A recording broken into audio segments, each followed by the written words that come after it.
DeSantis is too wild right now, and I don't see him calming down in the next 2 years. And honestly, I don't know. Right. Yeah. But I'm gonna tell y'all this. I'm gonna tell y'all this. Y'all better watch out because I think Biden's not gonna run because all these Democrats are gonna run to Matthew McConaughey. Watch what I tell you. Yeah, I have been seeing him, and what's the other actor's name that's going hard for the veteran? Well, I caught the tail end of that kid grabbed it. You think Matthew McConaughey now? What do you think he's gonna do now? He gonna run. And run for what, president? Yeah. Democrats are gonna hitch their wagons. And what's the other guy's name? I can't think of his name, man. He always go hard for the veterans. He newscaster, entertainer, like late night show cat. Oh man.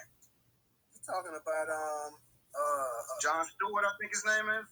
Yeah, Jon Stewart been up there protesting the treatment of the he's been on TV recently talking about the treatment of the soldiers and whatnot. Yeah. He's been going hard since just the Afghan war or whatever. You know what I mean? For them, so he seemed like he could be a type of person that might try to run too. You know what I mean? He part of the J squad. They ain't gonna vote. Right. I'm telling y'all, watch out for McConaughey because he's already done lobbies about gun control. So he's already hired lobbyists. So I watch out for him within like the next 6 months. Go on that one, man. No, man. All good, big sister. How you doing? All right. And today was a very challenging day. These last few days has been really challenging, and people testing our spirit, our dedication, our lineage, everything that we black about. And I really don't like it. And out of these three, no. You know who I think that they might try to get to run? And because they need name recognition. Ain't no way in hell Kamala is going to go up there. I wouldn't vote for her. All right? I just think she's a nice-looking woman, and she should be by his sideline. I'm thinking more like Beto O'Rourke. You know why? Because he has name recognition. He's young, he's vibrant, and he's white. And I really... Are you saying he's going to win? I'm going to tell you something. I really believe, because, come on, President Biden, if he's too old. He's gonna run with McConaughey as a vice president. He ain't running as president. Well, McConaughey is an actor. He needs to stay in his space, just like the Terminator. He should be vice president. What about Trump? Please, all right. I'm getting ready to piss y'all off. I'm telling y'all that right now. All right. Okay. Just let me tell you why I don't. All right. I'm a New Yorker. My Elmhurst Hospital was the first epicenter of the COVID-19. Right. I grew up with this motherfucker. Him, Rudy, even Eric Adams. My whole life, they've been pricks. I will never forgive him over what he did to the Central Park Five. He took out ads, even though when they knew he was innocent, just how he didn't pay the workers. They have him bill. He filed bankruptcy. And I get what people saying, because yes, that COVID-19, the money was flowing and we was getting that money. But in exchange of that money, people was dying. I lost 22 people from East Elmhurst and Corona. I lost my stepfather. I lost my stepsister to this. So Rudy Giuliani, the way he used to act, this is the reason why I left New York. And then I can't stand him. And I caught hell because I said, fuck Trump. Because I don't think my people dying was worth him, us, uplifting him. Because if he gave us a quarter, you better believe that motherfucker took $10. Desantis, let me break down this dude. This dude is dangerous. This dude went to Yale. I think he went to Yale. Yeah. Harvard. This guy was a Rhodes Scholar. And then he has no personality. I mean, who gets at Disney? Now, think about what type of person that goes at Disney, okay? I truly believe if they put that man up to win, we're going to really become a Christian nationalist country that is ran by men who can't even control themselves. These are some dangerous times that I never seen. I heard about them, but I never seen it. This is real dangerous time. Like, just like now, the United States cannot mind their fucking business. Okay, we got the shit going on in Ukraine. We got inflation and everything. China, y'all still use them. You owe them trillions of dollars. Yo, they told you to keep her old ass out of Taiwan. Excuse me, I don't mean disrespect the Speaker of the House, but why would you go there and start tension there? You understand? It ain't meant to be no peace because they don't make money in peace. This is a dangerous time, and I am really afraid of what's coming. Biden, I voted for Biden because I wanted to get rid of Trump because he was, to me, the lesser of two evils. To me, anybody but him, okay? This is a personal thing. I really got dragged in rooms because I was like, I wouldn't vote. I hate his guts. Well, he was good for the hood, illegal, unlegal, whatever. Niggas got money with Trumps and all that. I can respect that. I respect that. I hear that. But what did it cost our community? It showed that our mothers and sisters and daughters and fathers working 3 jobs just to pay. If you work 40 hours a week, you should be able to pay your rent. You should be able to pay your car note. You should live like a decent human being. But these companies was taking advantage. And then when we got the money, these greedy ass American money people, they raised their prices to a point because they wanted it all. They couldn't stand to see anything with us. Only way things can change, who can we trust? I know only thing we can trust in politics, hopefully they'll follow the rules of God, but we already know they will break, change, do anything in the middle of the game for them to win. It's going to be a hard road, but it could be done. So we got to just really come together and figure out who's the best for us. Who's the best for us? Because I feel none of them is best for me. I'm going to lay it down on that. Thank y'all for letting me speak honestly. No doubt, sister. We appreciate you speaking. We're gonna just go by the hands in the room right now, just to try to keep a little bit of order. So anybody that wants to speak, go ahead and raise your hand.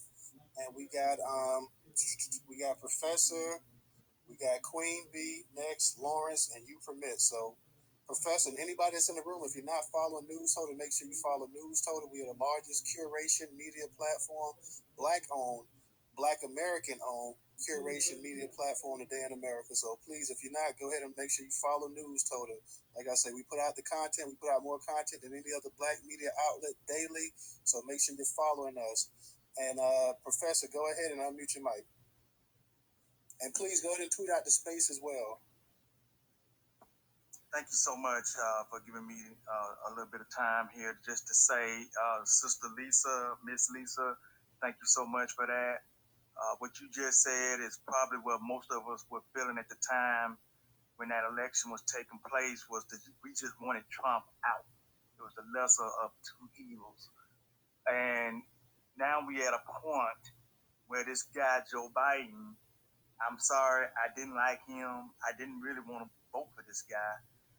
And I think the Democratic Party is in trouble if they keep rolling with this guy. And whatever her name is, Kamala, whatever people want to call her. I never liked her neither. So who can we get in that's going to have our best interests? I'm not really sure. I just don't think we have anybody. Hey, Stacey Abrams, I wish we could put her up there, but will she win is the question. And I'm all down with Stacey Abrams because she has some firepower behind her. This sister is out there. She's always out there trying to bring people in. And of course, she's always disrespected by the Republican parties, like people like Desantis and what's that governor's name over there in Georgia? Brian Kemp. Yeah, Brian Kemp. See, these people are going to do whatever to stay on point with each other. They don't care. They're going to cheat. They're changing laws. They're doing everything they can to make sure they maintain this power in this country, and they don't want us to get it. They don't want us to be in here. They want us out. They're willing to even let the law enforcement go out here and just shoot us in the back and won't charge these folks. Now, we see these people on videos killing black people, and the DAs won't charge them. And see, that's the thing. Majority of the country is ran by Republican DAs. So these people are not going to look out for the interests of black people. We're going to have to bring our people in, and we got to bring the unity in because everybody seems to be against us. With that, everybody, I would lay it down. I'd like to hear what everybody else has to say. Thank you. Please say this is going to be a very interesting conversation here because I've heard some names and stuff, Stacey Abrams and some other people. So I know this is going to be a very interesting conversation. I will just say this, everybody. Let's try to be respectful of everybody's political views. I know there's going to be quite a bit of disagreements in here, quite a bit of people that's not going to agree with what somebody else says. So let's try to be as respectful and mindful of people's feelings, and let's try to treat everybody how we want to be treated in here. Because, like I say, I know there's going to be some issues. I myself, I did not in the last election. I did not vote for either Trump or Biden. I left that blank. I think I put in the actual head coach of FAMU's football just as a person, and I just could not vote for either one of these people here. In terms of, I know Professor was saying that he's not sure exactly who we could put in there and this and that, but the people that we have in the up here and the actual title are the ones who are actually more likely than not to be the next president of the United States. Those are the ones that definitely in terms of Republican, Trump, and then DeSantis is you know what I'm saying, is a distant second at this point right here. So he's not nipping on his heels. And then we have Joe Biden, who was the incumbent, who was a sitting president that no Democrat that I can imagine is going to run against him. They're hoping that he would probably go ahead and bow out, but I definitely don't see that happening. His ego is not going to let him do that. He's been a career politician, and getting the presidency was his shining moment in history and whatnot. So unless he's just so ill that he can't do it, I don't see Joe Biden sitting out at this point. That also, I don't want to hog the mic. So we got Queen B, Lawrence, You Permit, Ray, and Rilla. So I'm going to go ahead and keep that order. And anybody that wants to speak, please go ahead and raise your hand or whatever, ask to speak or whatever, and we would definitely go ahead and give you that opportunity to speak. Like I said, let's try to be mindful of everybody's political views, because I know most people in here, they're not feeling the Democrats like that, but nonetheless, let's go ahead and respect it. And even if somebody's a Republican, respect that. Independent, who cares what it is? At the end of the day, we're just here to have a discussion and and just dialogue with each other. So, Queen B, go ahead and unmute your mic. Thank you, Newstoter. Can you hear me okay? Yes, ma'am, I can hear you fine. Okay, thank you. So an answer to the question, who gets the black vote, so I'm looking at us as a block of people. And, again, it would be anecdotal. But if it's just based off of discussions that we've been participating in and engaging in the Twitter spaces, whoever has a black agenda, whoever would be willing to, adopt or put forth the black agenda would get the black vote. Now, I know that I've heard a lot of people say that if Trump were to run again, that he would be the person who would be most likely to adopt a black agenda based off of what was that he had? The platinum plan. The platinum plan, yeah.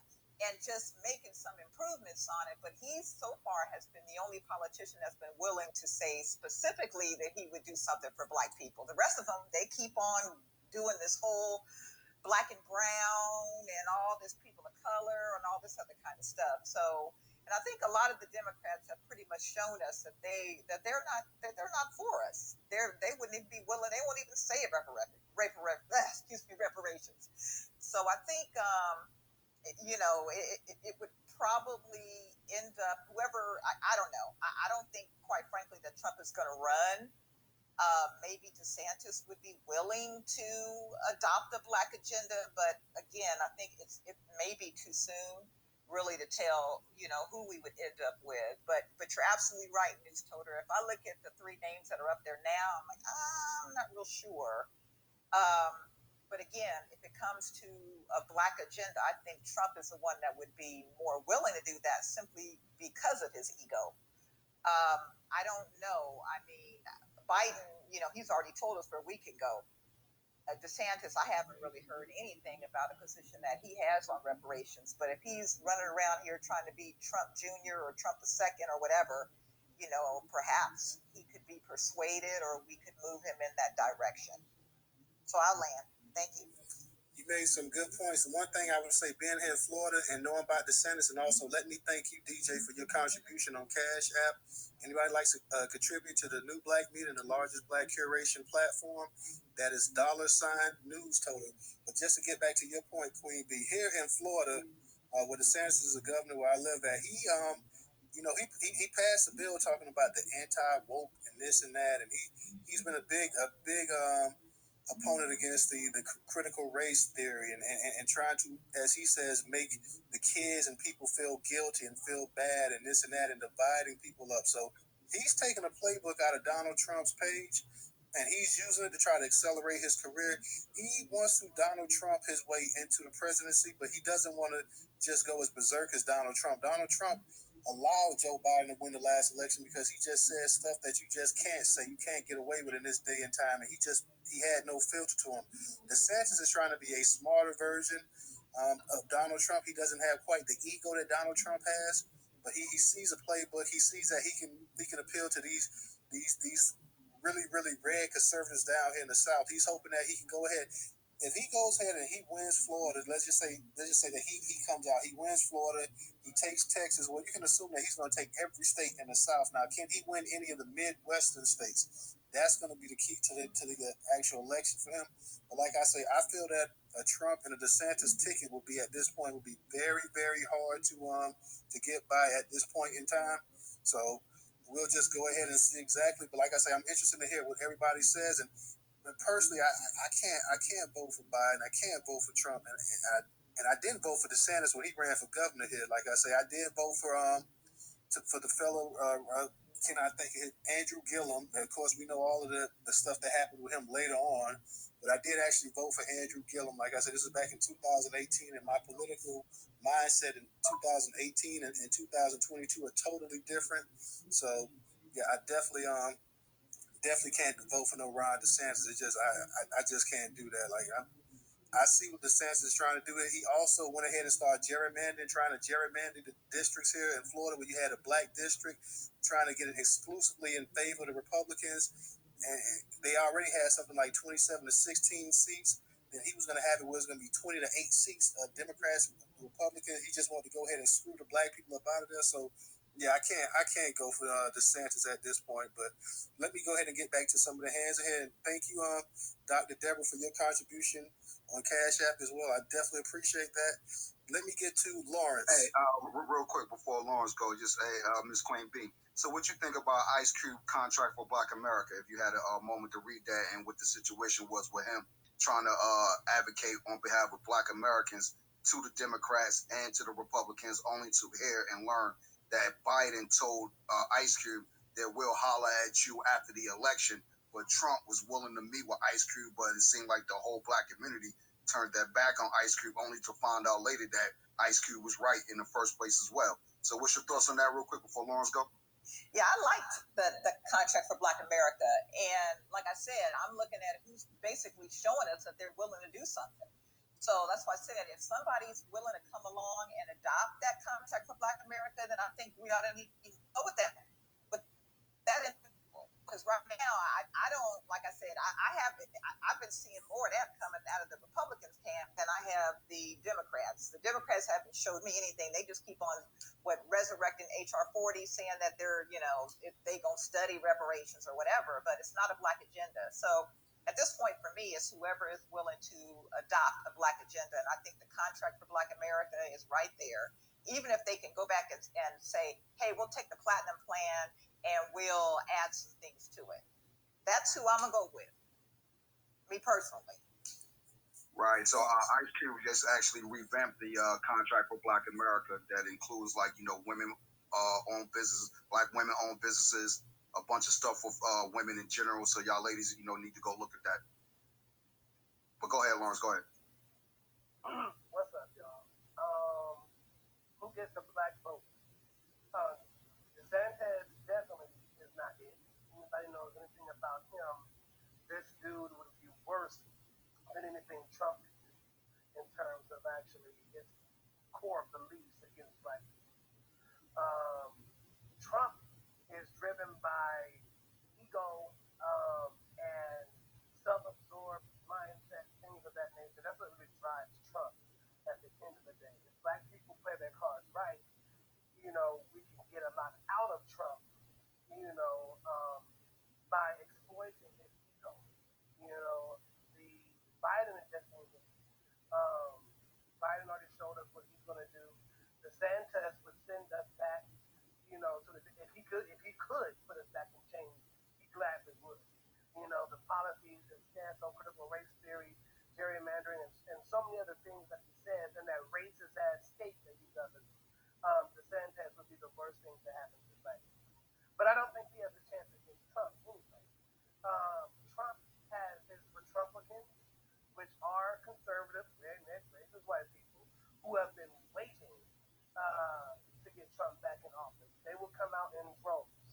Trump is going to benefit us with immigration policy, so that is a huge impact on our community. So we have to look at that as a byproduct of his policies that will benefit us as well. And then he was the only one willing to sit down and listen. We got to get past the stupid stuff because we can't influence a table that we're not willing to sit at. Black people need to sit at this table when Trump becomes president.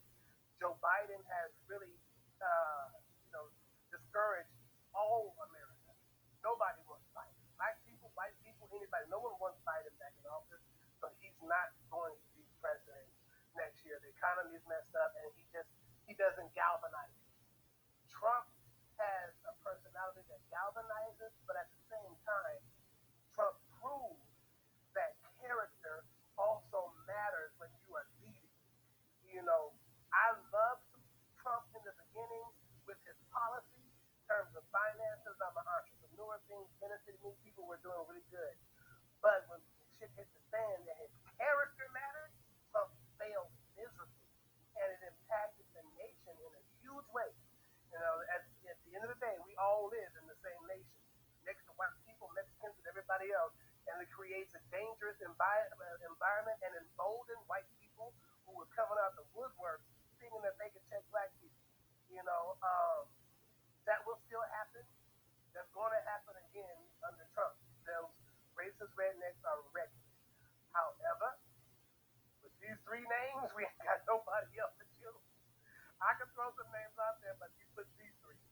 It's going to have to be Trump for me, based on his policies in terms of immigration, his money management policies as far as the entire economy, and the fact that he will be willing to listen, and he'll give us a lot just to win our affection. Really, that's what it comes down to. Yeah, I like it.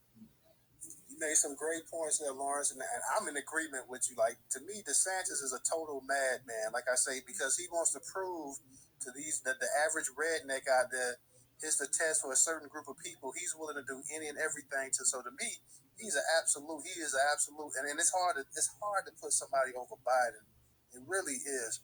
But because Desantis, for those of us that grew up in the 90s, we had a term that we used to call people that try so hard to be like other people, a wannabe. He's a wannabe. And because he's such a wannabe, that makes him a dangerous, dangerous individual.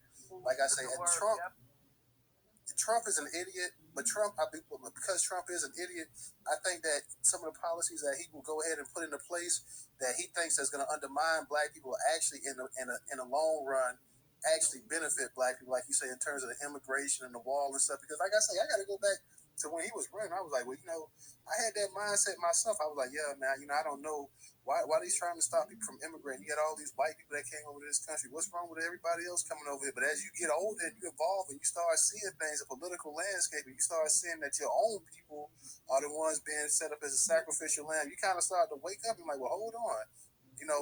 Maybe building this wall ain't so bad. Maybe I can kick in a few dollars to help him go ahead and build it my damn self. So even though, like I say, the three of these guys to me, they're no more than the Three Stooges.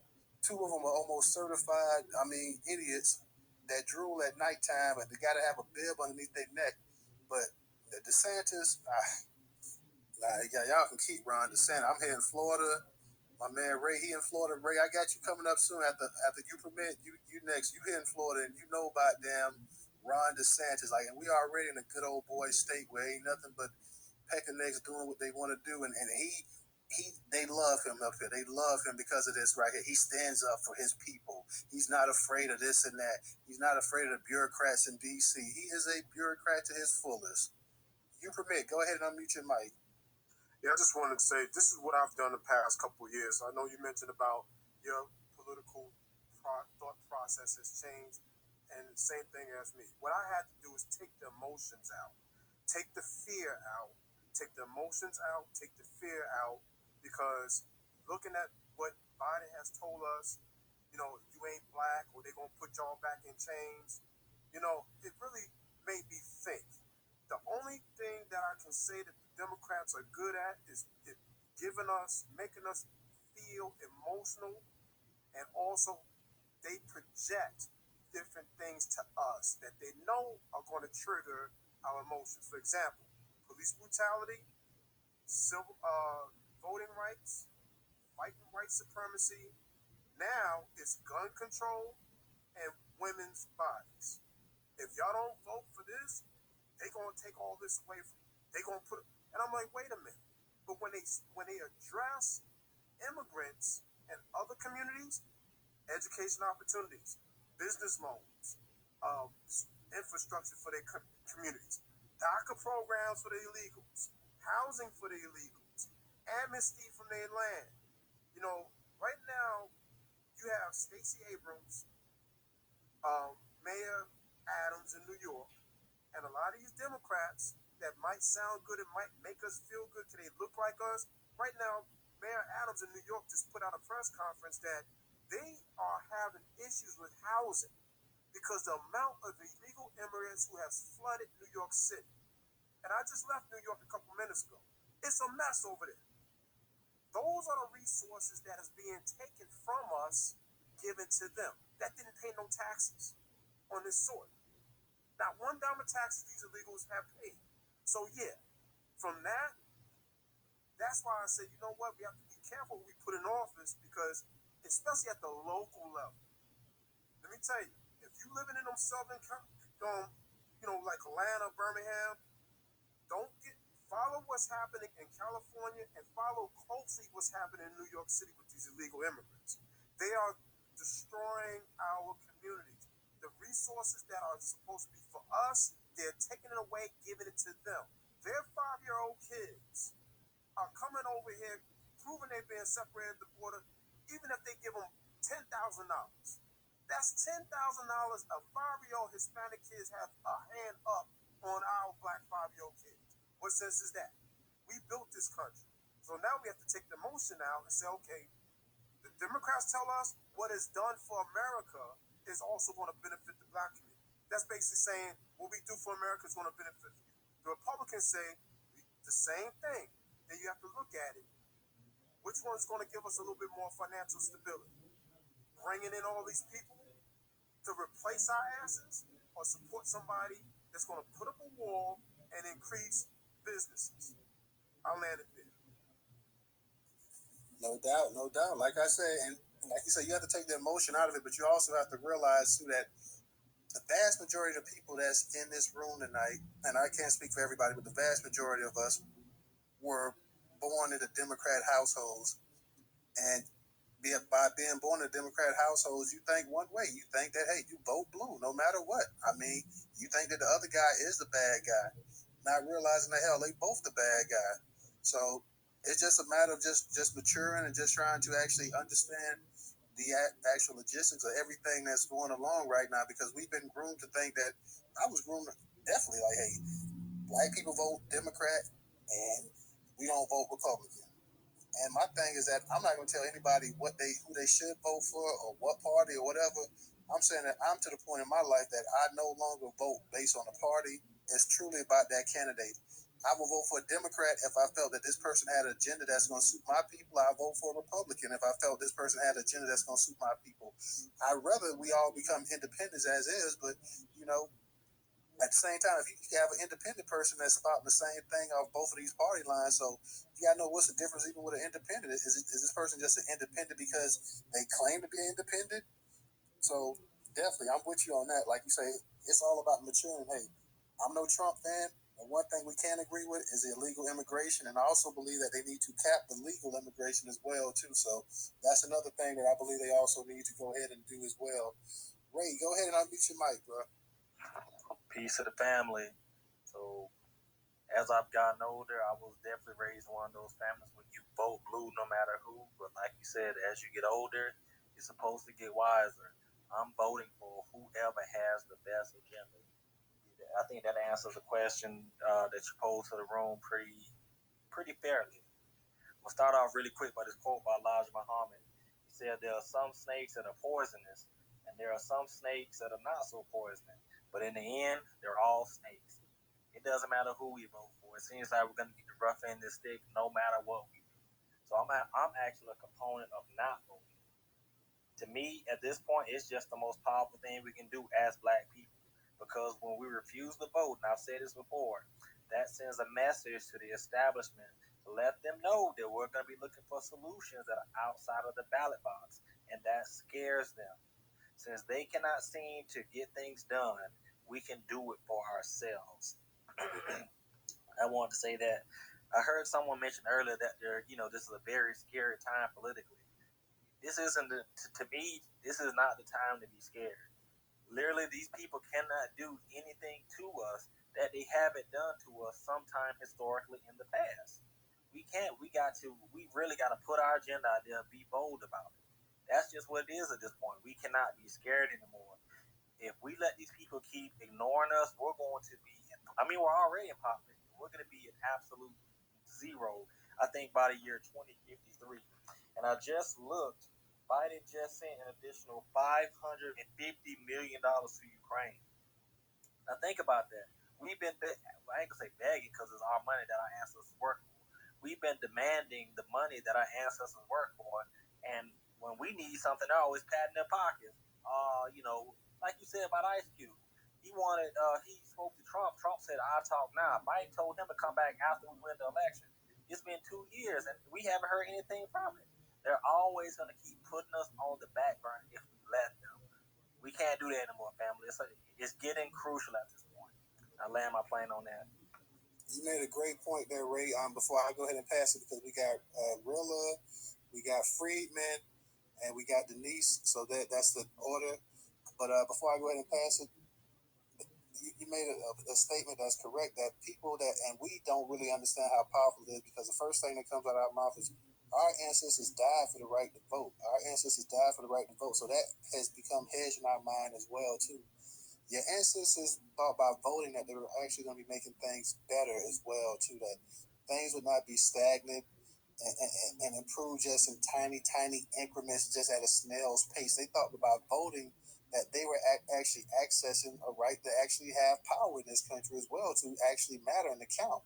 And you've had a group of black people, 90% of us have been the backbone of the Democratic Party. So you have to wonder exactly when is that going to pay off? When is that going to come to pay dirt for us as a people? And it has not come to pay dirt yet. So now you have people that's questioning the entire political system. And like you said, by sitting out, I mean, that's not, and we know that you're never going to, we have to understand that you're never going to get 100% or 90% of black people to sit out of election.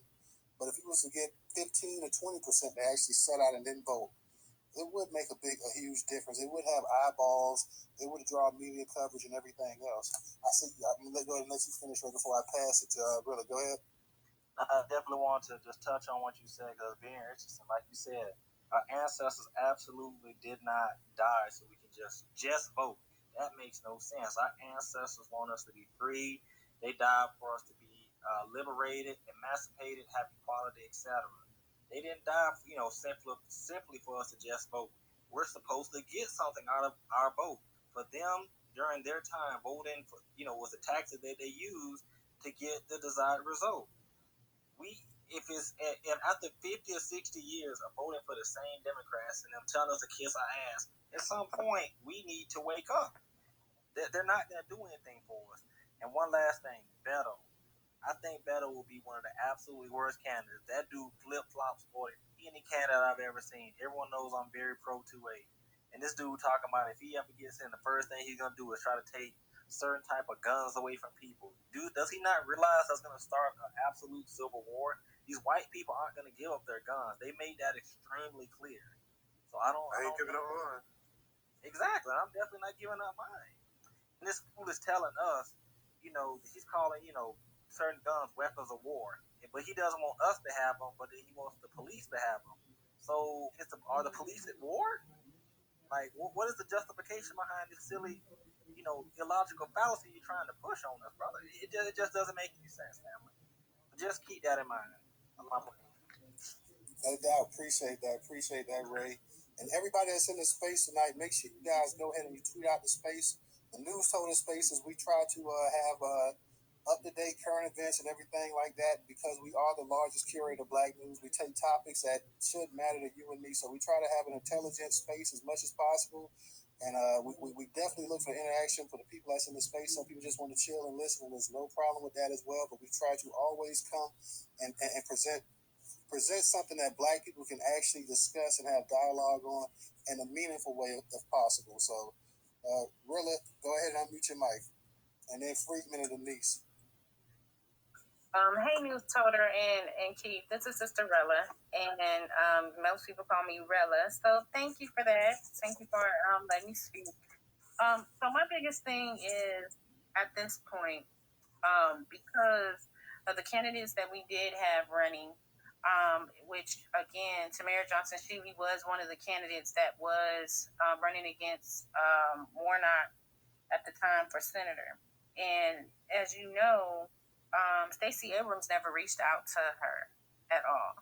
And her camp considerably tried to reach out to Stacey Abrams to have a discussion to bring the topic of reparations to the table because Stacey Abrams has a galvanized platform trying to run for governor. But I think what should have happened is that I think Tamara should have reached out to also Kemp as well, because I think that the thing is we are truly in a chess game, and we are truly in a situation where we have to start making moves and prepare for reparations, not just actually speak about the candidates and the people who are running. And so I'm sorry, did I say something wrong? I heard somebody have a big sigh. Did I say something wrong? No, I didn't. No, I didn't say anything. Whoever, make sure everybody's mic is muted while she's speaking. No, that was my fault. I was just reading an email from one of my coworkers, and that's why I saw. I was gonna say maybe I said something wrong. No problem. Go ahead and finish. So my thing was I was just pulling up some information in regards to Stacey Abrams, but not just Stacey Abrams, but the position of Georgia in itself as it pertains to the citizens in the state. And so the GDP for Georgia is set to be about $19 billion coming up in 2022, by the end of 2022, right? But the poverty rate is amongst the community in Georgia is very distinguished amongst the Black Americans down in Georgia. And then when you go to the Black Caucus page for legislative priorities in Georgia, this is the Georgian Black Caucus.org, which everybody should be going and looking at the Black Caucus pages in your state to find out what these people are doing behind our backs and who they're and what they're trying to lobby for and who they're lobbying for. The other thing is we don't have any lobbying power to buy the politicians that we need. We put a lot of money into politicians like Marcel and Tamara because these politicians, or excuse me, political candidates, they're not politicians yet, are trying to get into position to be our representatives, but we're not actually putting money behind them. And so there's a kind of like a catch-22 that's happening. You have an issue of we're, upset at the people who are in office and we don't want to vote no more, but then we are tired because we don't want to put money behind people who need to actually stand up and run. Some of you guys probably need to actually stand up and run and put your head in the game so we can throw money behind you. The other thing is that I do agree, Ron DeSantis, as well as Stacey Abrams, as their candidates that are fighting for spaces in particular states, their policies do not represent reparative justice in the sense of making sure that the oldest person in this country who are American descendants have a reparative claim spelled out specifically in their policies, in their agenda. And this is where I believe that policy over party does matter, and it does not matter what you look like at this time. I always say, black faces in high places just don't work anymore, but we have to also make sure that we're talking about, white faces in high places, because they too also have run America into the ground. In fact, they've run it into the ground to the point where they don't even want to recognize their immigrant descendants, or that they are descendants of immigrants who have benefit off the backs of American descendants in this country. And so I think that is there's something to be said and pointed out by that. I don't believe in not voting, but I do believe in having a voting strategy, which I think collectively we have never really truly forcefully practiced. I think we've only talked about it maybe on social media and probably amongst individuals or people that we know, but as a collective, we have actually never really implemented it, which is why we are so easily able to be a captured vote for the Democratic Party, because we are raised to think that the Democratic Party is the lesser of two evils, when actually the Democratic Party is actually the same two evils, because evil is evil. And so when you don't have any representation, like I said, in the policies, whether it's a Republican, a Democrat, or an independent, and keep in mind, these two parties of people who decide to run, they could easily not win and turn around and become an independent and still have the same ideologies, but not have the policies to represent us. So that is something that's important to keep in mind. So I'll land my plane, but definitely go on to Google and start getting your Google fingers in your prospective states, local city, state, and federal, and finding out what are the legislations that are affecting you directly, and as a collective, and maybe we can all come back on, with some information before it's time to go vote, and see how we can try to get some sort of centrifugal force started in voting for people who speak to our policies. So I'm open to that, definitely. So thank you. This space is very, very, very informative and constructive, and I appreciate you for letting me speak. No problem. Thank you, sister. I want to add this before I go ahead and kick it to Freedman. I know recently we had curated some news about Stacey Abrams, and I believe down there in Georgia, because she's running against Kemp, that they're also hitting her with being part of the anti-police, defund the police type in that crowd or whatever. So she's having to take a hard stance and to come and show people that she's not anti-police, that she's not anti-defund the police as well. She's also, and I think this is also serves a bigger issue with a lot of the Democratic the politicians, especially the black ones. I'm talking about that they kind of trying as best they can without just publicly using a blowhorn and publicly trying to distance themselves from the actual reparation talk.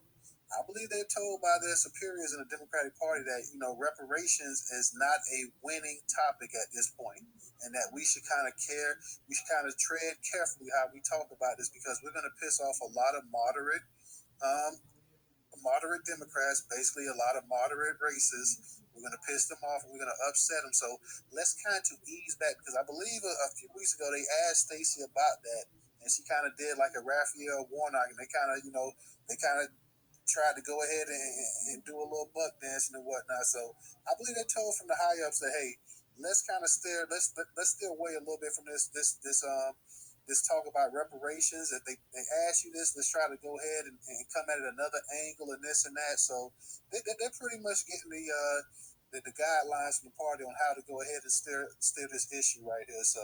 And then Toter, can I say one more thing? That is true because if you notice, a lot of the people who actually who are heavily supporting the Democratic Party and even the same issues that happened with us with Marcel, they're hosting a lot of spaces and they're actually trying to control and change the narrative.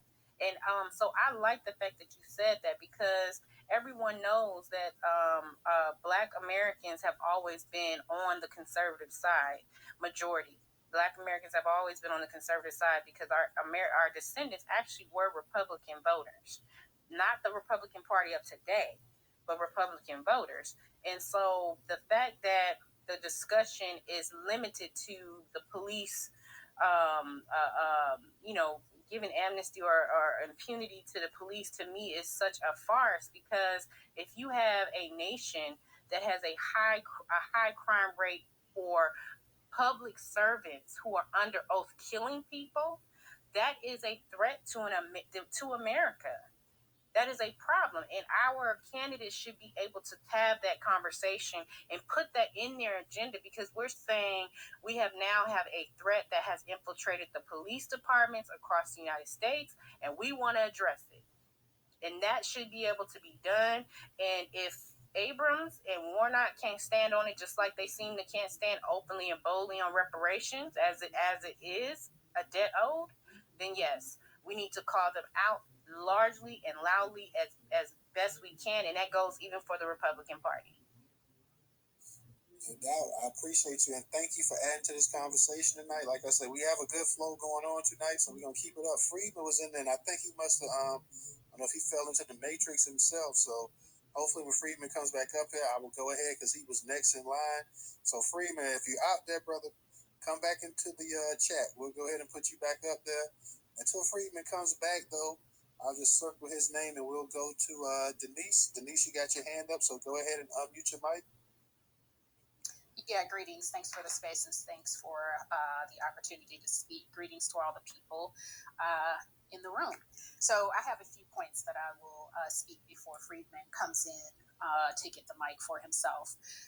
Yes, of course, legal and illegal immigration. We need to make sure we are marrying the two because it's not just illegal immigration that is part of it, but visa giveaways are eating the lunch of American citizens more than people talk about. So we need to speak to that. The other thing is when we talk about this shift in voting pattern and how Black Americans have typically voted Democrat, I want us to, I'm going to say this, cut ourselves some slack, and here's why. Our ancestors, that's our parents and grandparents. So my oldest sibling was born before 1968. My mother grew up drinking from a colored-only water fountain, living in segregation in Jim Crow, and I know many of us in this space have living people that we hug on every day who live through racial terror. I have people in my family, including one of them, who drove through Money, Mississippi when he was growing up and saw a little Black person tied to a pole in the middle of town.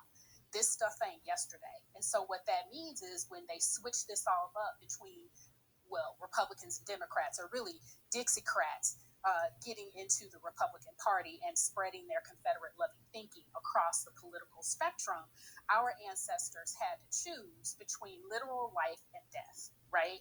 And so there are ways in which these people who experience daily terrorism had to pick which political party, which political candidates they were going to choose. And of the two, it wasn't just that Democrats were the lesser of two evils. It was literally life and death for our people. And so, yeah, there are ways that we have inherited that teaching, and there are ways that that remains true because the political parties and the Confederates who believe in it, right, in this division of our country, have spread themselves not just within the Democratic Party, but within the Republican Party as well. And there is nothing wrong with us having recognized that reality. Now, having said that, to my third point, there are ways that we have not advocated specifically across the political spectrum. We have refused, I think, in a way, to even talk to people who are in other parties. And I think that's been a significant failure on our part. And trust me, I get it. I will say it all the time. I am Republican affiliated. I'm a Black Republican, joined during Obama's campaign, 06, 07, 08, officially dues paying. I have experienced racism when I go to meetings. I have. And now what I demand, instead of being pushed out, is I demand that somebody in leadership do something about what I experienced. And you know what happened the last time, or the time before that, I experienced somebody talking crazy? I got calls from everybody across my local area and state leadership. An op-ed was written about the person who said what they said, and the leaders in the party demanded that that person suspend their campaign. And they made it very clear racism has no place in our party. When we show up in the rooms, we change the dynamic, we change the norms about what is accepted and what is acceptable. I have also experienced anti-Blackness when I hobnob with Democrats because they can't believe I have the audacity to speak specifically about descendants of slaves. So there are ways anti-Black racism and anti-Black exclusion and marginalizing the needs of Black people is across the political spectrum. And there is no space, there is no time for us to not accept that reality and still be all up in everybody's business, letting them know exactly what it is we need. And speaking of time, and I apologize for taking up so much space, we cannot afford to not be engaged in the political process. I understand the fatigue. I've set out before myself. I felt like, what the heck is this garbage that I have to choose from? But I want you to consider this. We have significant demographic changes happening in our country.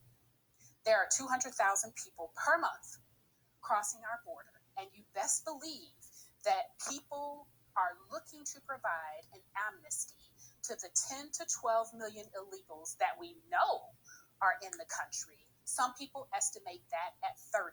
We don't even know how many people are really here.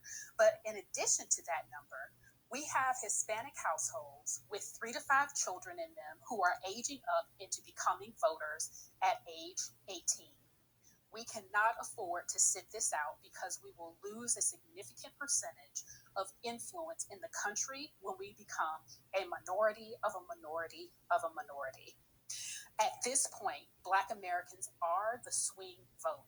If 35% to 50% for sure, but let's go with 35% of the Black electorate showed up and showed the heck out and voted for something other than Democrat, you would absolutely flip the lid on the whole political understanding in America. The media would go insane because they would not eat. It would be a time, such a situation that they wouldn't know what to do, and you would have everybody's ear. Because here's the thing: in this country, if you don't vote, you don't count. It shows you're disengaged from the process. And with this many Hispanics coming up in our nation in a short period of time, they will easily write you off. But if you, right now, we have more Black voting adults than we have Hispanic voting adults because illegal aliens are counted amongst Hispanic on the census at 18% right now, as well as those large families. Right now, you are the swing vote. Make it count. And in the meantime, you need to be hobnobbing and speaking full chest about what it is you need: legal and illegal immigration moderation, reparation for the liability that the federal government has for reparations to descendants of freedmen and the people who have experienced Jim Crow. That's all I got. Thank you. Thank you. We definitely appreciate your contribution to the discussion tonight. You made some very valid points. I know you're not against us sitting out of the voting process, so I can respect that. I can also respect somebody if they do sit out or whatever. So I definitely can see both sides of the point of view of that. Since we have some new speakers in tonight, and before we get to the new speakers, anybody that's in the space that's not following the host and the co-host, please go ahead and follow the host and co-host. Like I said, we are the largest curator today of Black news today in America. This is not an opinion, but this is a fact. The largest Black-owned media curation platform today in America. So if you guys are not following Newstoter, today we put out over 20 some odd tweets of news articles right here on Twitter. So if you're not following Newstoter, make sure you follow Newstoter. Make sure you subscribe to the Newstoter YouTube channel as well. Follow us on Facebook and Instagram. Also, if you can, contribute to the New Black Media. This month is actually Black Business Month. So if you have $1 that you'd like to contribute to the largest Black-owned news curation platform in America today, it's up in the Jumbotron. The link is up in the Jumbotron. And the Cash App is $Newstoter. That is $Newstoter. Since we have a couple new speakers, I'm going to get to you, Ray and Queen Bee, but since we got Original Blood, Mark Carter, and Shantae, I want to go ahead and let them get a chance since they haven't had a chance to speak yet. So, Original Blood, go ahead and unmute your mic.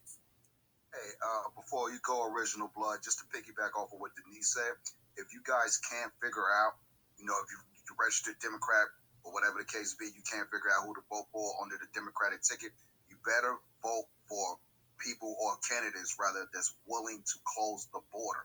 Close the border, because there's way too many illegals coming over here, and they are undermining Black Americans like no other time in history. I'm from New Jersey, born and raised.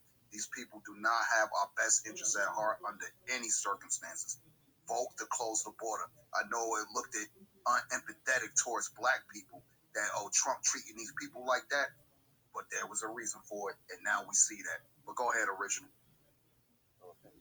Hold on, Original, before you start, because we may have to, some of the people that's up here as a speaker, if you're speaking but you don't have your hand up, we may just for some other people having a chance to speak, we may have to drop you down, but you can always come back up. But we'll check and see how many speakers we have. But if you're not speaking, if you're not going to speak right now, then go ahead and just drop yourself down, and then you go ahead and raise your hand back when you want to speak. But Original, go ahead and unmute your mic. Hey, Tyler, just make somebody else co-host so that way the room will flow. Well, no, I want to hold on because KD says she's going to come through, so I don't want to make anybody else a co-host right now. KD is hosting another room, bro, so I don't know. She told she DM'd me and said she was editing something, so okay, I'll just leave it open. So I don't know if she's coming through or not, but no doubt. Go ahead, Original. Sorry, brother. Oh yes, can you hear me? Yeah, we can hear you. Yeah, you good, bro. Yes, I'm calling from Atlanta, and I think our main issue is that we need to do better marketing, and we need to get better control of the individuals that are representing us. I want you to listen to this. Now, I live in Atlanta. Now, my state house district, which is district number 55, it is 64% Black. Now, my state Senate district is 62% Black. I'm in the 5th Congressional District, which is what John Lewis, which that's not saying much, but that district is 54% Black. Now, I think oftentimes too many of our people, I think they have been brainwashed into, as was said previously, voting for the Democrat. It's not as if we don't have the vote. It's the fact that we need to manage what we have. When I lived in Los Angeles, I'm originally from Georgia, but I lived in Los Angeles for about 20 years. And there was an issue with this guy, Larry Elder. And so the community went after his radio station, and rightfully so. but we did it in a way whereby the station lost like over $100 million in advertising revenue, and and it was the way that we marketed the campaign to the community to get the community more involved and want to take a stake as to what was going to go on in the community. And I think what they kept when the station is owned by Walt Disney, KABC is owned by Walt Disney.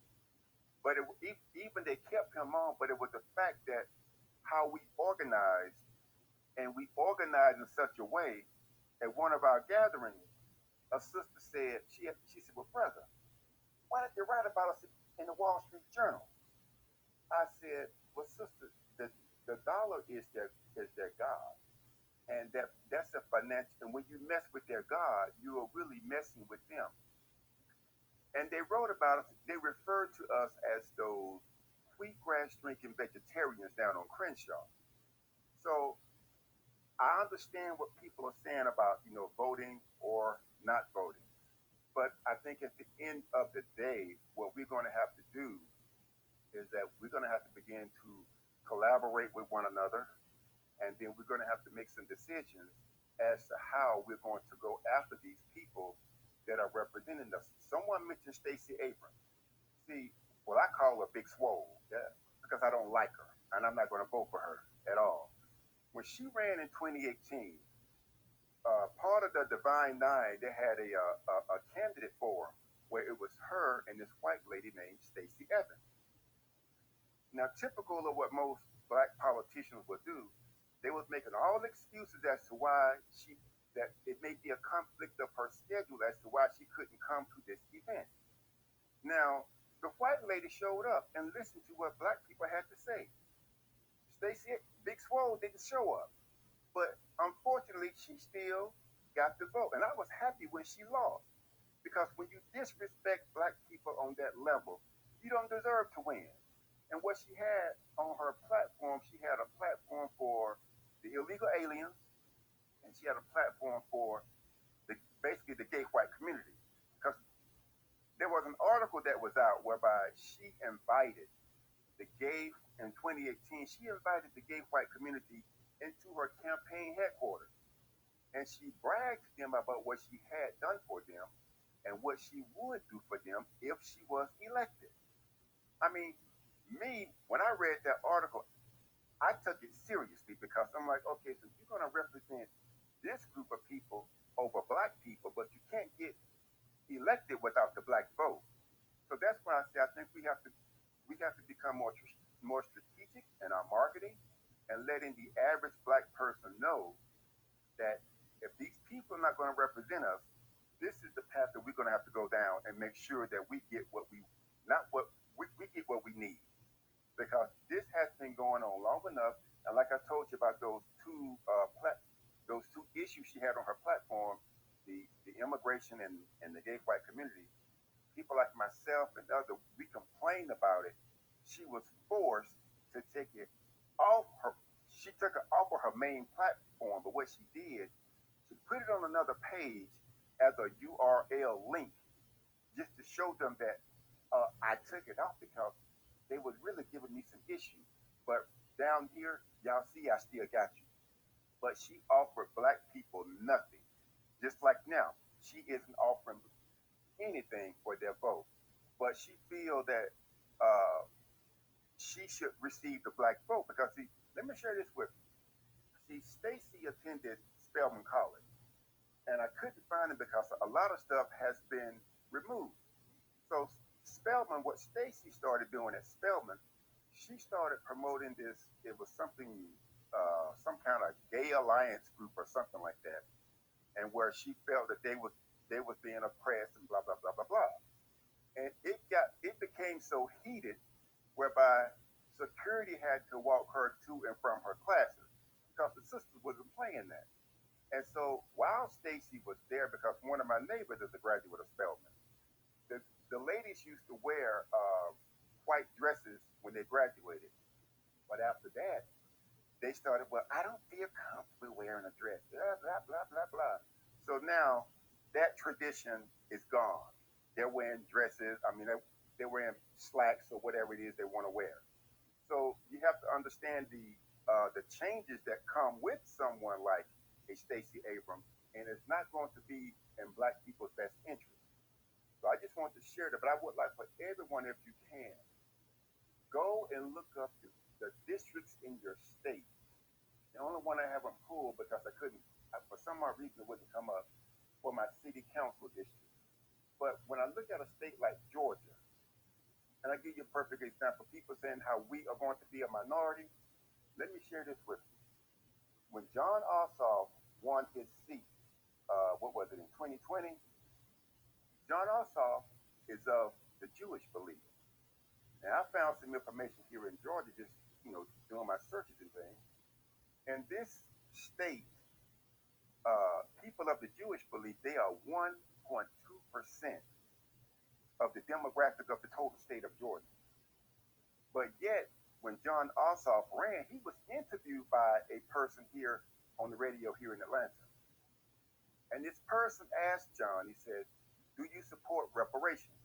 He said, the first time he asked me, he said, no, I support Senator Booker's bill. And he was asked again, he said, I support Senator Booker's bill. See, he can't even come out and say, he won't even come out and say what he is going to do for Black people. But what he did towards the election day, he put on there something about some funding for HBCUs. Now, if a group that is 1.2% of the state can maneuver and do things, Black people in Georgia are like about maybe 33 to 34% of the population of Georgia. So, but see, if we're organized and we have a specific strategy, and that goes for any state, there is nothing that we can't do. So I just want people to understand that it's not about what is going on, but we got to look at our numbers and look what we have, and do a little tweaking, little organization, and make some moves. Because how can someone that's 1.2% of the demographic of a state get the vote of a demographic that's 33 to 34% and not offer them a damn thing? So I just want people to think about that. And I'll land right there. Definitely appreciate you adding to the conversation, Original. Definitely appreciate that. I'll piggyback off of what Original just said real quick. So, Original? Follow the brother right here in our chat room, Black Majority right there. I'm not sure if you see him. He got the big letter red B next to his name, Black. We talk about our Black State of America every Saturday at 8:30 sharp. Every Saturday at 8:30 sharp. And just to give you 60 more seconds if possible, what do you think about the Stacey Abrams interview that was on the 8 o'clock? Wait, DJ, hold on, because Original kind of went for a minute, so let's because some people like that's got their hand up, they kind of disconnecting, so let's get back to Original, but let's go ahead and let Mark and Shantae and them, because they had their hands up for a minute, so we'll get back to Original, but let's go ahead and let them get their hands up, because they haven't spoken yet, so. Mark, you there? Yes, I'm here, but the sister can go for me, Okay, Shantae, go ahead.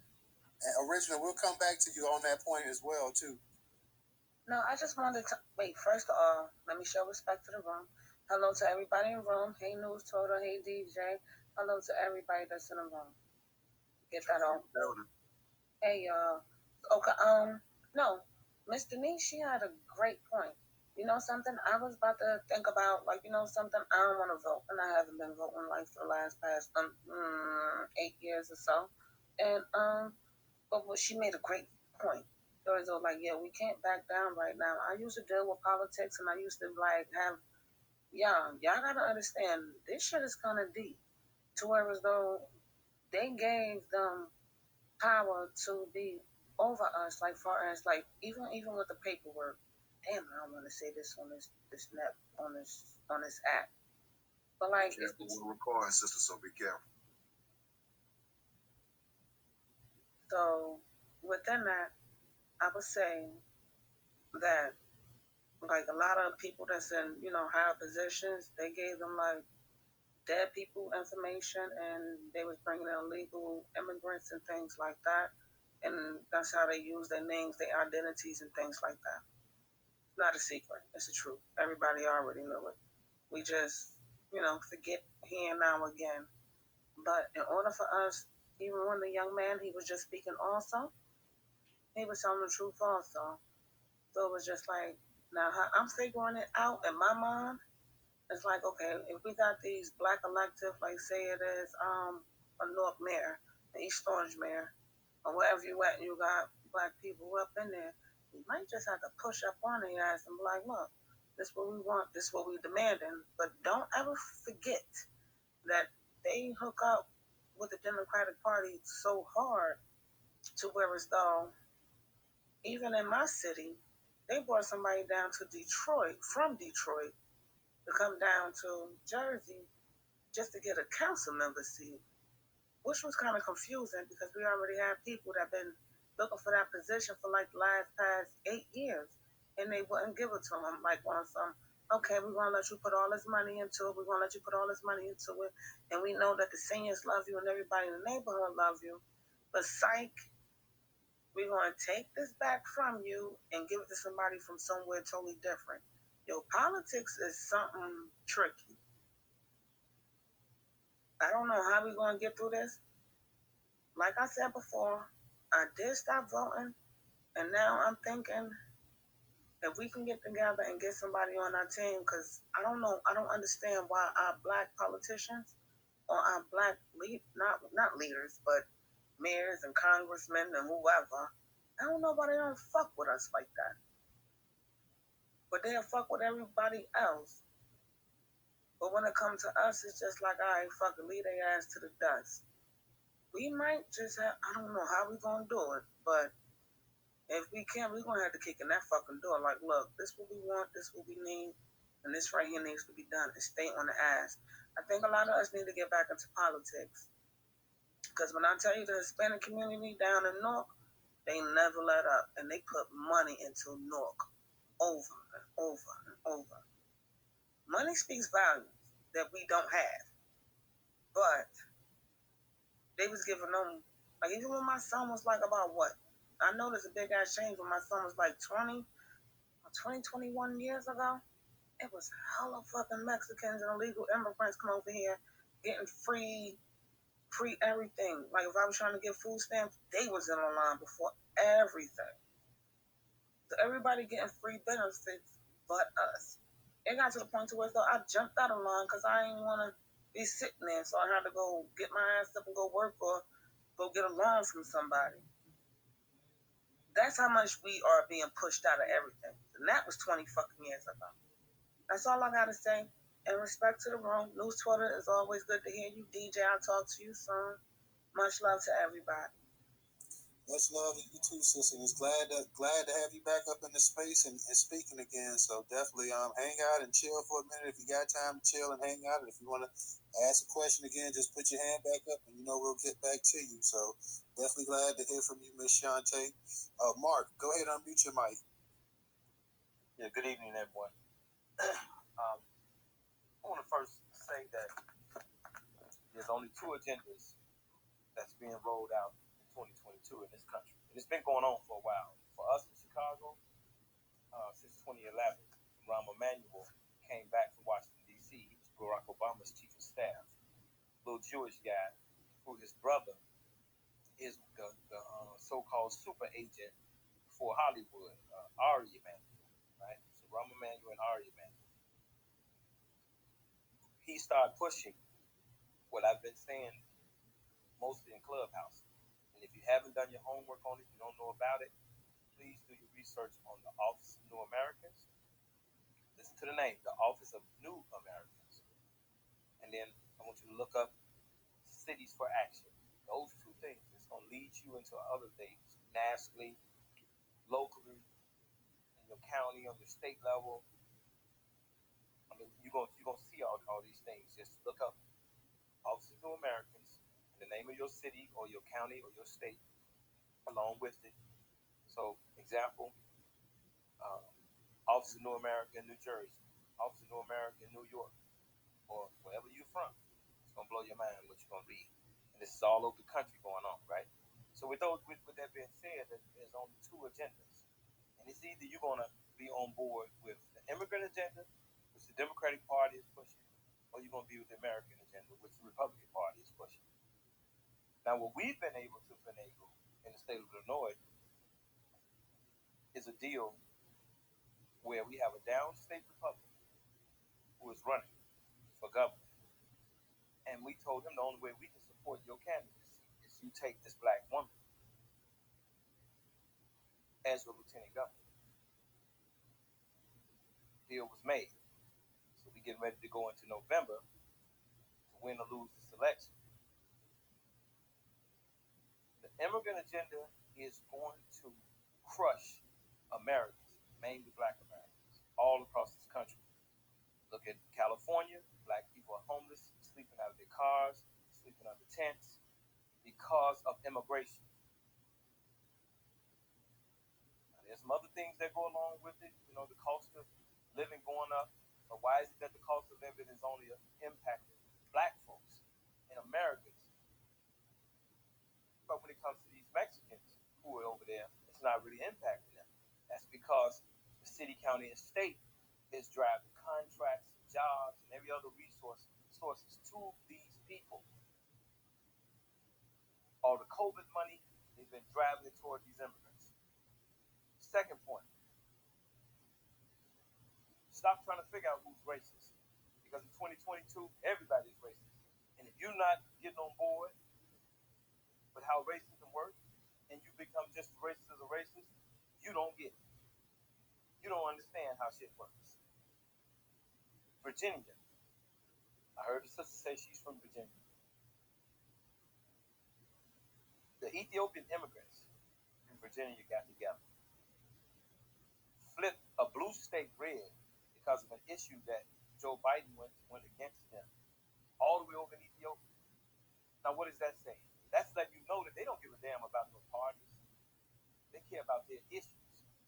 And if they have to send a message to the Republicans about voting for a Democrat, and the next time vice versa, do the opposite. They will, because they don't care about the party. We're the only ones who are caught up in this party politics. We believe that we're Democrats or Republicans. No, we're neither one.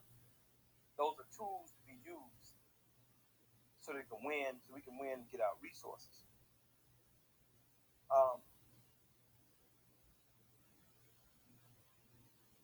In the state of Illinois, you all, state, county, city, white people can't win nothing unless they get up with black people. That's how much power we have. Our problem is we've been having the wrong people who've been representing us. And now that we are of age, we don't want to hear what our parents and our grandparents' generation is saying unless they're talking about what we're talking about. Unless they're talking about us winning. Because for 70 years, Chicago, for example, has been Democrat. And unemployment, poverty, crime, murder, bad schools, all that shit is at all-time high. So they don't know what the hell they're doing. It's obvious. It's obvious that either they don't know what they're doing or they're in there hustling for themselves. Which I think is a little bit of both.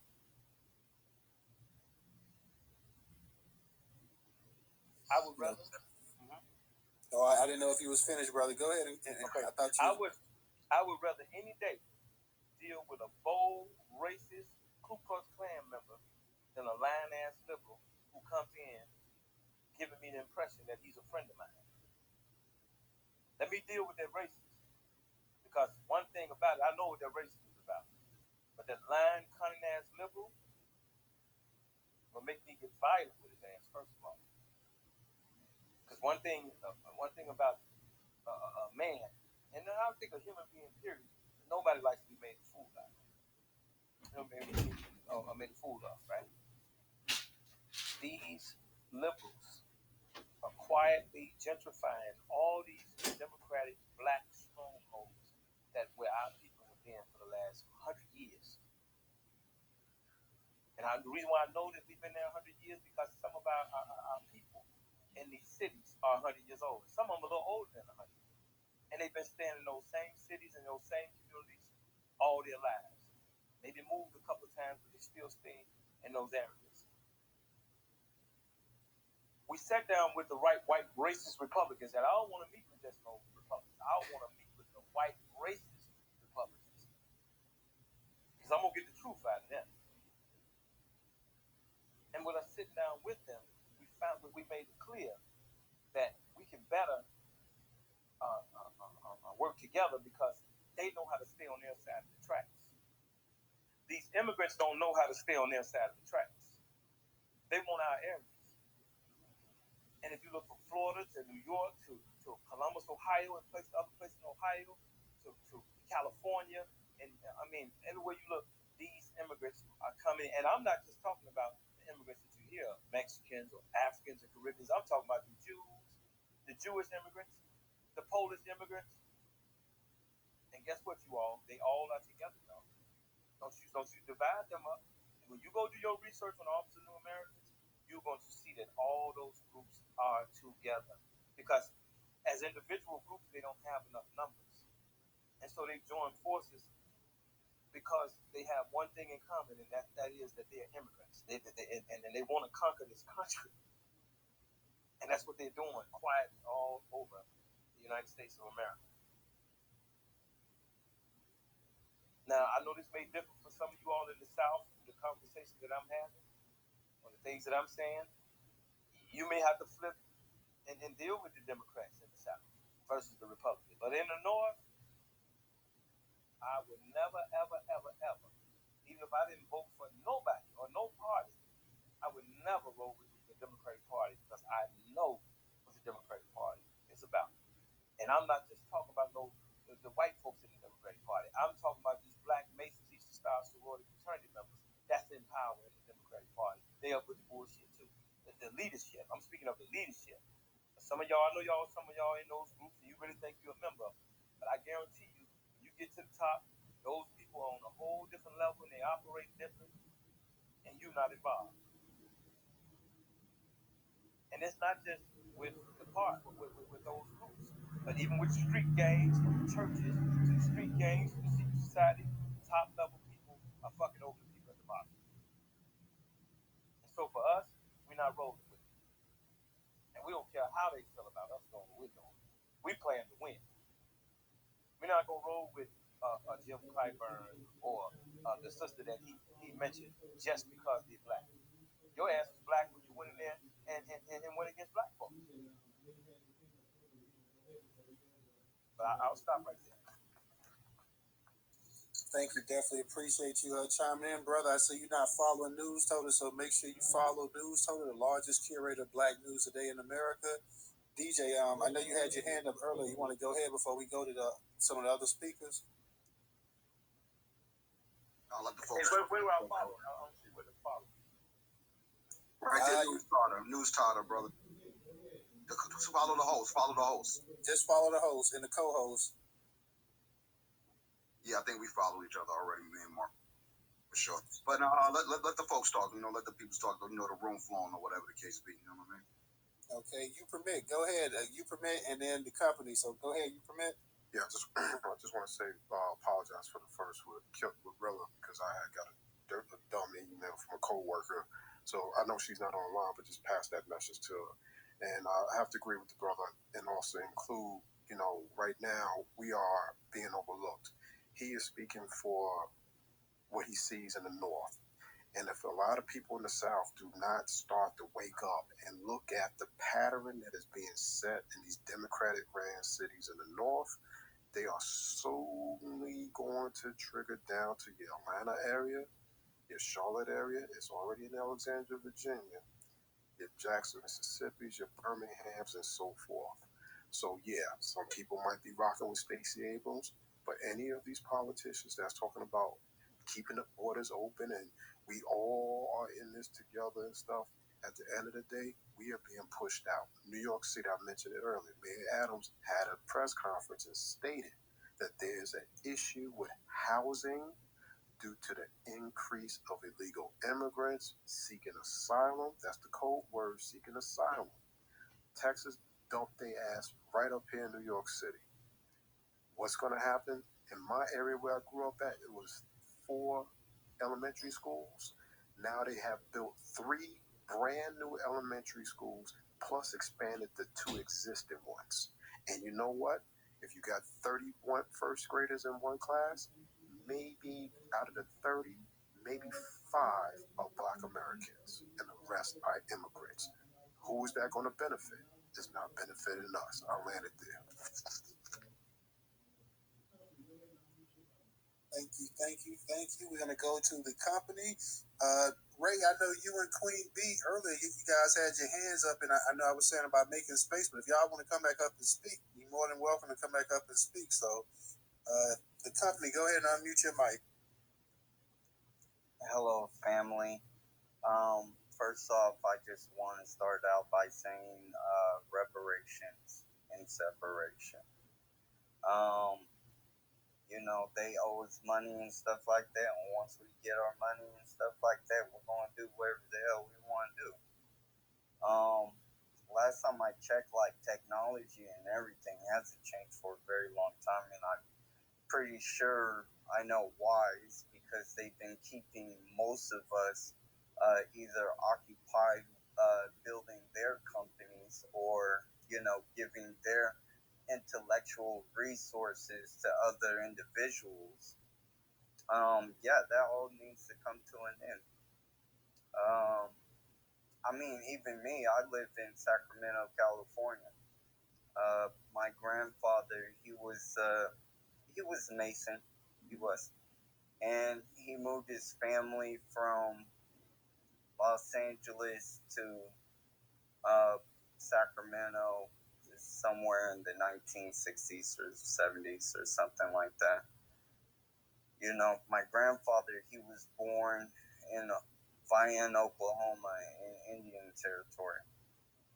His father was now on his birth certificate. My grandfather, it says American Indian Cherokee. His father is was called a freedman. He's on the freedman rolls and stuff like that. His mother was Cherokee by blood, and she looks like most of us in this room. She wasn't like one of those, pale-skinned Indians that's down there.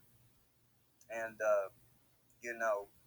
we've been through this, a lot of times I feel like we're in kindergarten again, because it should just be common sense that if you go across the equator, across the world, you're going to find dark-skinned people. The further away you go around it, you find pale people, where it gets colder at the poles and stuff like that.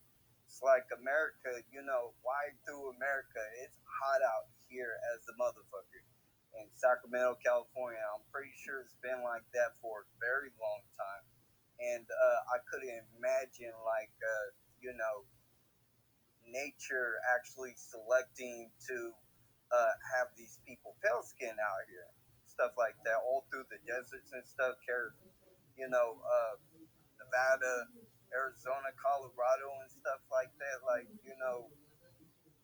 No, the original people, they were dark skinned people.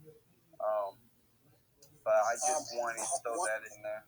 1 second, company. I know we kind of got a little bit sidetracked there, but and I feel what you're saying, brother. I definitely feel what you're saying, but just on the actual topic tonight, and just on your opinion about the black vote and between DeSantis, Trump, and Biden, was anything in particular that you may want to add just on that topic there in particular? Well, I wouldn't recommend anybody voting. I haven't done it in a while. So it is what it is. We just need to pick up the ball and just go play a game somewhere else. No doubt. I appreciate you. I appreciate you, the company, for it's coming through and supporting the space, man. I definitely appreciate that. We're going to get to Reverend Tim. But before we do, anybody that's in the space that's not following the host and the co-host, please make sure you're following us. And for those that want to support us on Cash App, that is $Newstoter. That is $Newstoter. Once again, that is $Newstoter. You will be helping and contributing to the largest curator of Black news a day in America. Reverend Tim, go ahead and unmute your mic. Hey, I thank you, my friend, for giving me the opportunity to speak. Thank you, say to the co-host and everybody in the Twitter space that are here tonight. I thank so much, man, for you to make this space for people who are free thinkers, people who look at the situation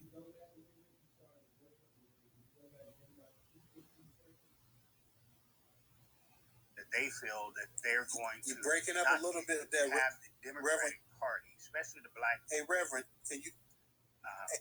Hey, Reverend, can you go back a little bit? You started to break up a little bit. Could you go back maybe about 10, 15 seconds? Oh, yeah. No, I'm just thanking you guys for having this space today, for free thinking black people who don't decide to follow the norm. This is awesome. It feels good. I'm in a Twitter war right now with hardcore Democrat black people who decide that if you don't vote for the Democrats, then you are a snitch, a coon, and every other name that they can name you with. They will find a way to lie for you and on you and go out.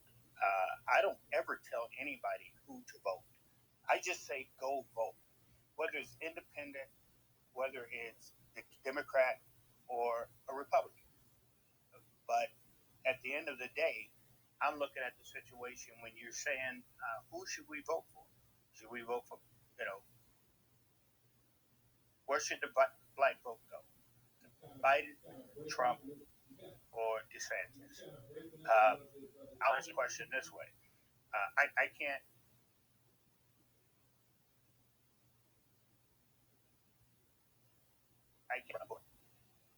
You kind of breaking up a little. You was kind of breaking up there a little bit, brother. Say that again. I'm sorry. Okay. I said that I cannot vote for Trump. There's no way in the world I can vote for Trump. Biden.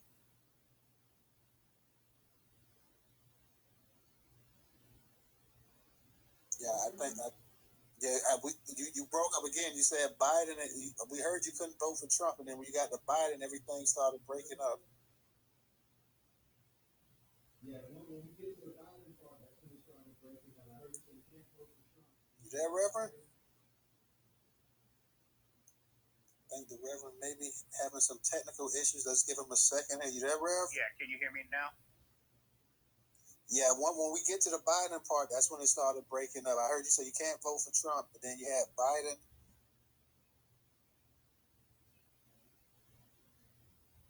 Neck and neck. I understand when people, say the things about, white supremacy and all this here type of stuff. I get it.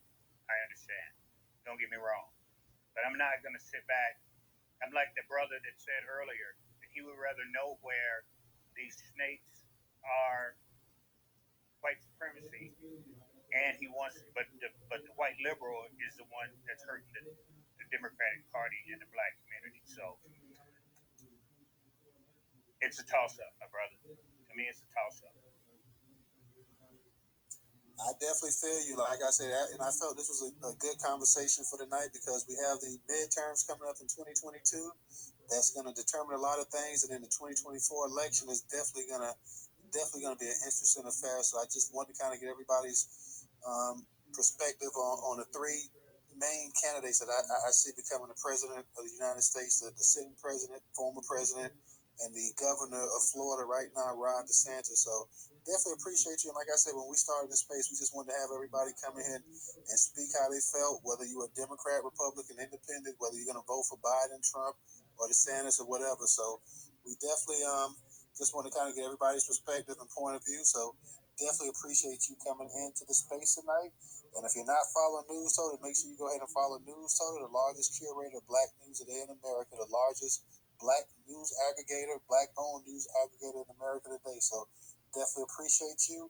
We have Queen B and Professor Smiles up next, and then the company. So Queen B, go ahead and unmute your mic.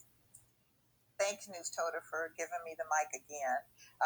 So just to kind of piggyback off of what Denise said and Rella and Mark, I mean, I have to just say I agree with them in terms of not sitting out I'm definitely a proponent of voting. I used to think, sitting out would be good, but I don't think sitting out's going to do us any good unless we do it as a block.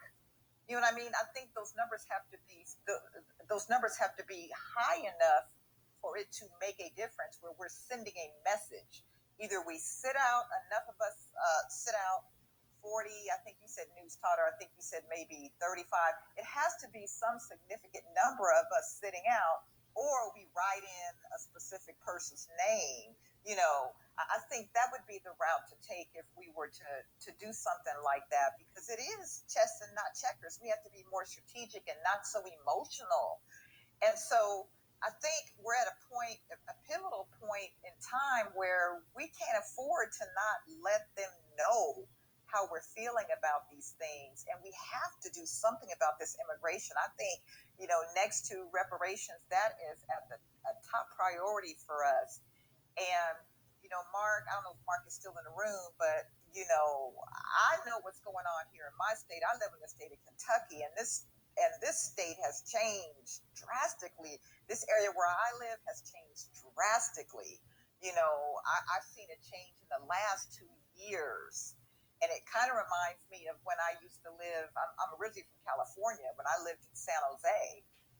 That's the way it looks where I live in Kentucky now. And so I'm going to make sure that I stay engaged, if nothing else on the local level as well, because resources are being drained.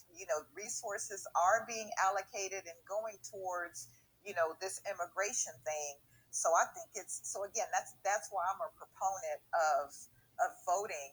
And I did want to kind of speak back to,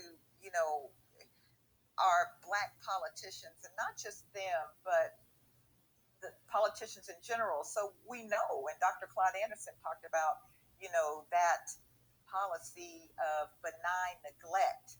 So we know that it is their strategy, or rather not, it's just that unwritten policy where they're just not going to do anything for Black people. They've already said we're not, never promised them to do anything exclusively for them.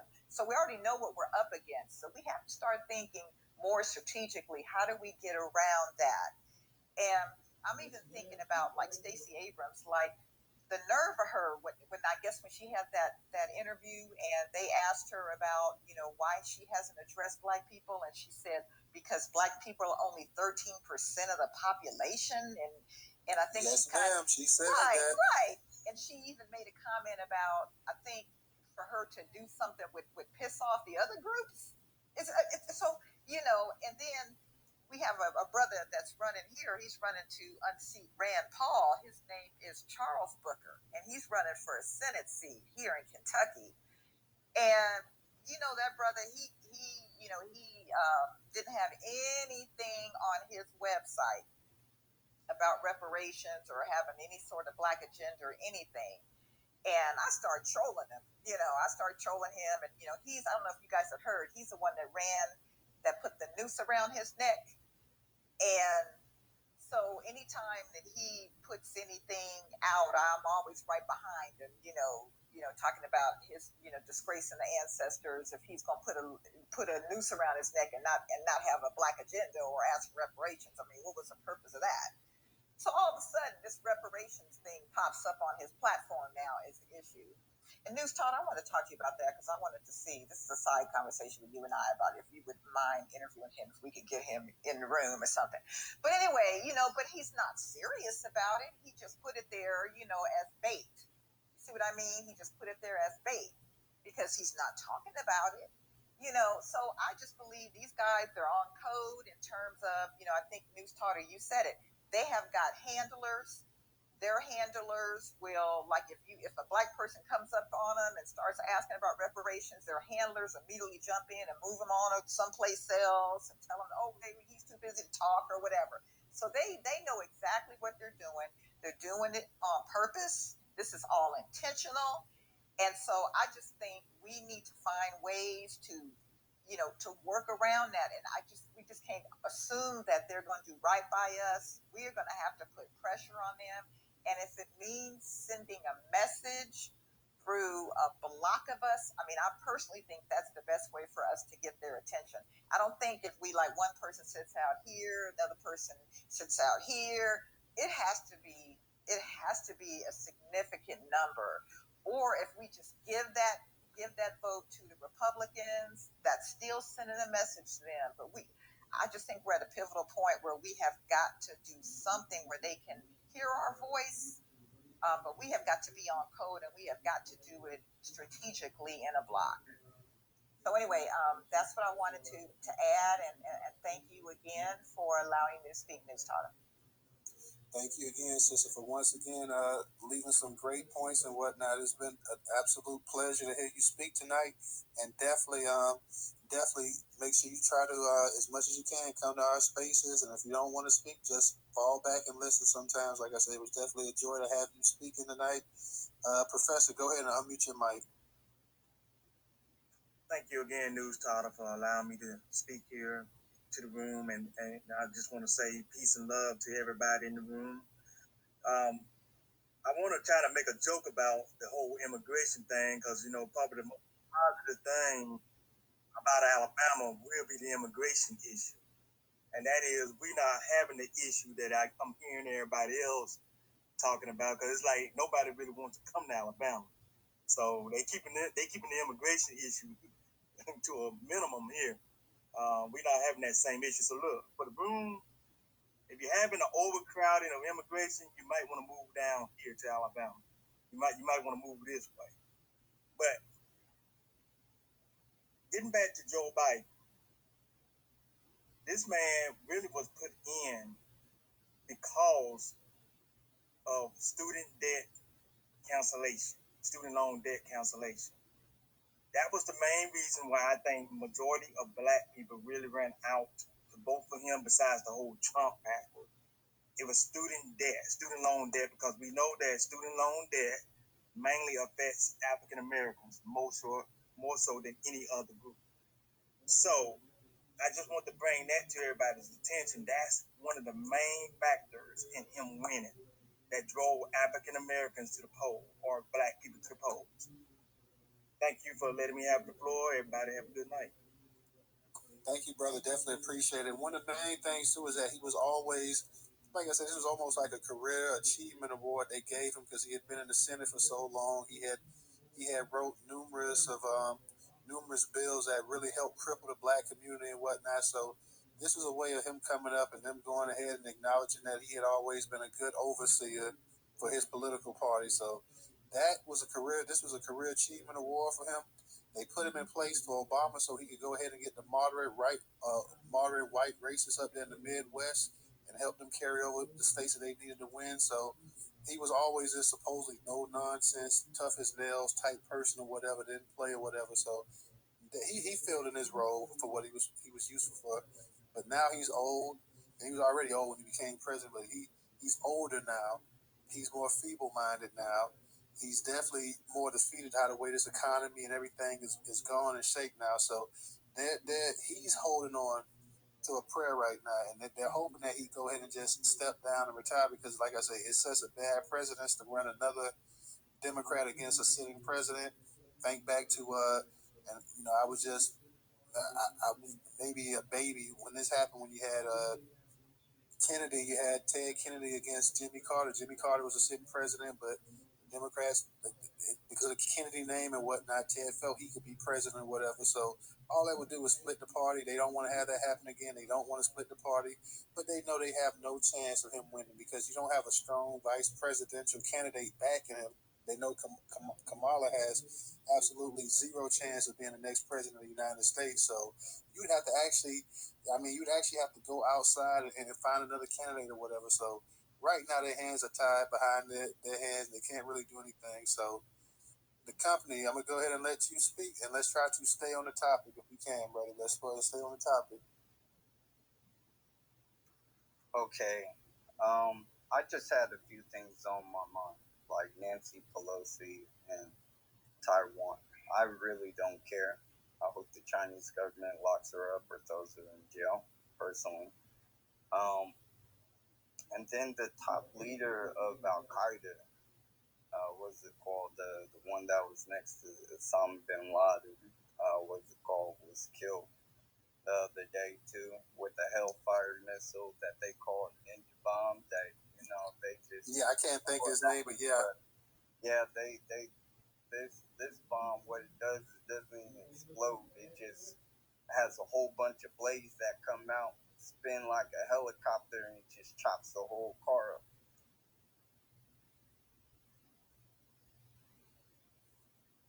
Absolutely. Anything else you want to add to that?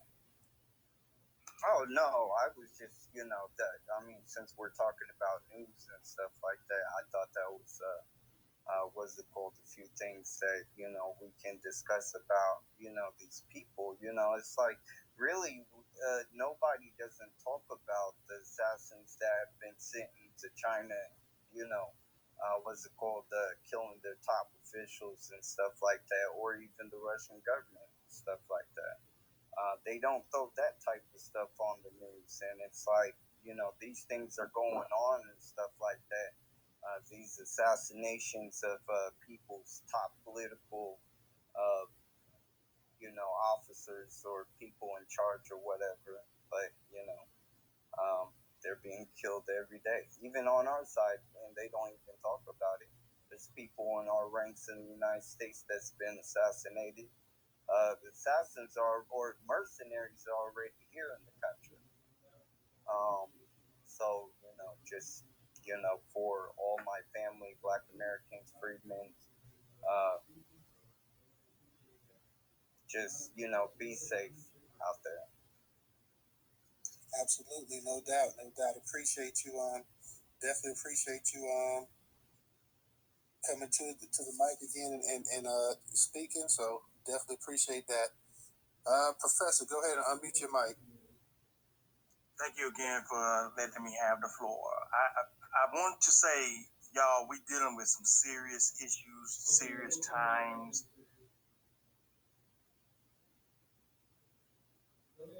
Who was that speaking? That's Sister Angela, the reparations inspector. Hold on, sis. Raise your hand. I don't think you got a hand emoji, so we'll come right back to you. Okay?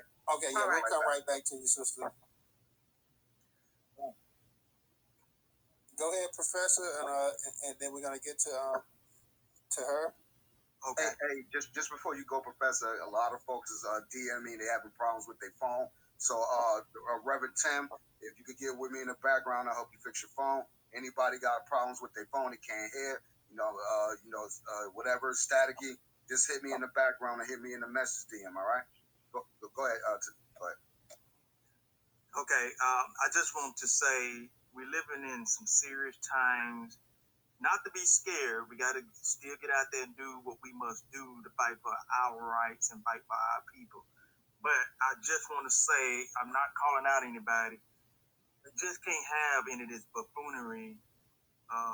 That's somebody that gets on to just, I guess maybe just, I don't know, to be joking and laughing. We just don't have time for it. We have to be serious about our business. We got to be on our business. And I think most of us know what we're dealing with out here. We can get all into these Twitter spaces and talk, but the deal is we got to get out here on the local level. Everybody's got to get out and push our people to vote. I've never been one that's been against voting. I think we have to vote, but we don't have time for people to just get on here to just, whatever you want to call it, ramble on about stuff that we don't understand, okay? But peace and love to everybody. Thank you again. No doubt, no doubt. Appreciate you. And like I said, appreciate you adding to the conversation tonight. We've had an excellent dialogue. Everybody has been on point. I definitely appreciate it. Angela, the reparationist perspective, go ahead and unmute your mic, sister.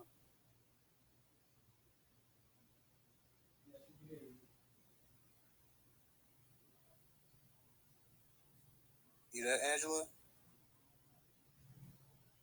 Sis, if you're there, hit your microphone. She could be having problems with her phone. Yes, can you hear me? Okay, yeah, go ahead, sis. Yes, we can hear you. Yeah, it's kind of low, sis. Maybe try turning your volume up and maybe get on the Wi-Fi. Yeah, her mic is not even being unmuted. Try muting your mic. Yeah, it's very low, sis. It's very low. Can you hear us, Angela? You see a way you can unmute your mic? Yes, is that still too low? We can hear you. Go ahead. Okay, I will try to speak directly in the mic. It's low on my end. Good evening, family. No, we hear you fine. We hear you fine. All right.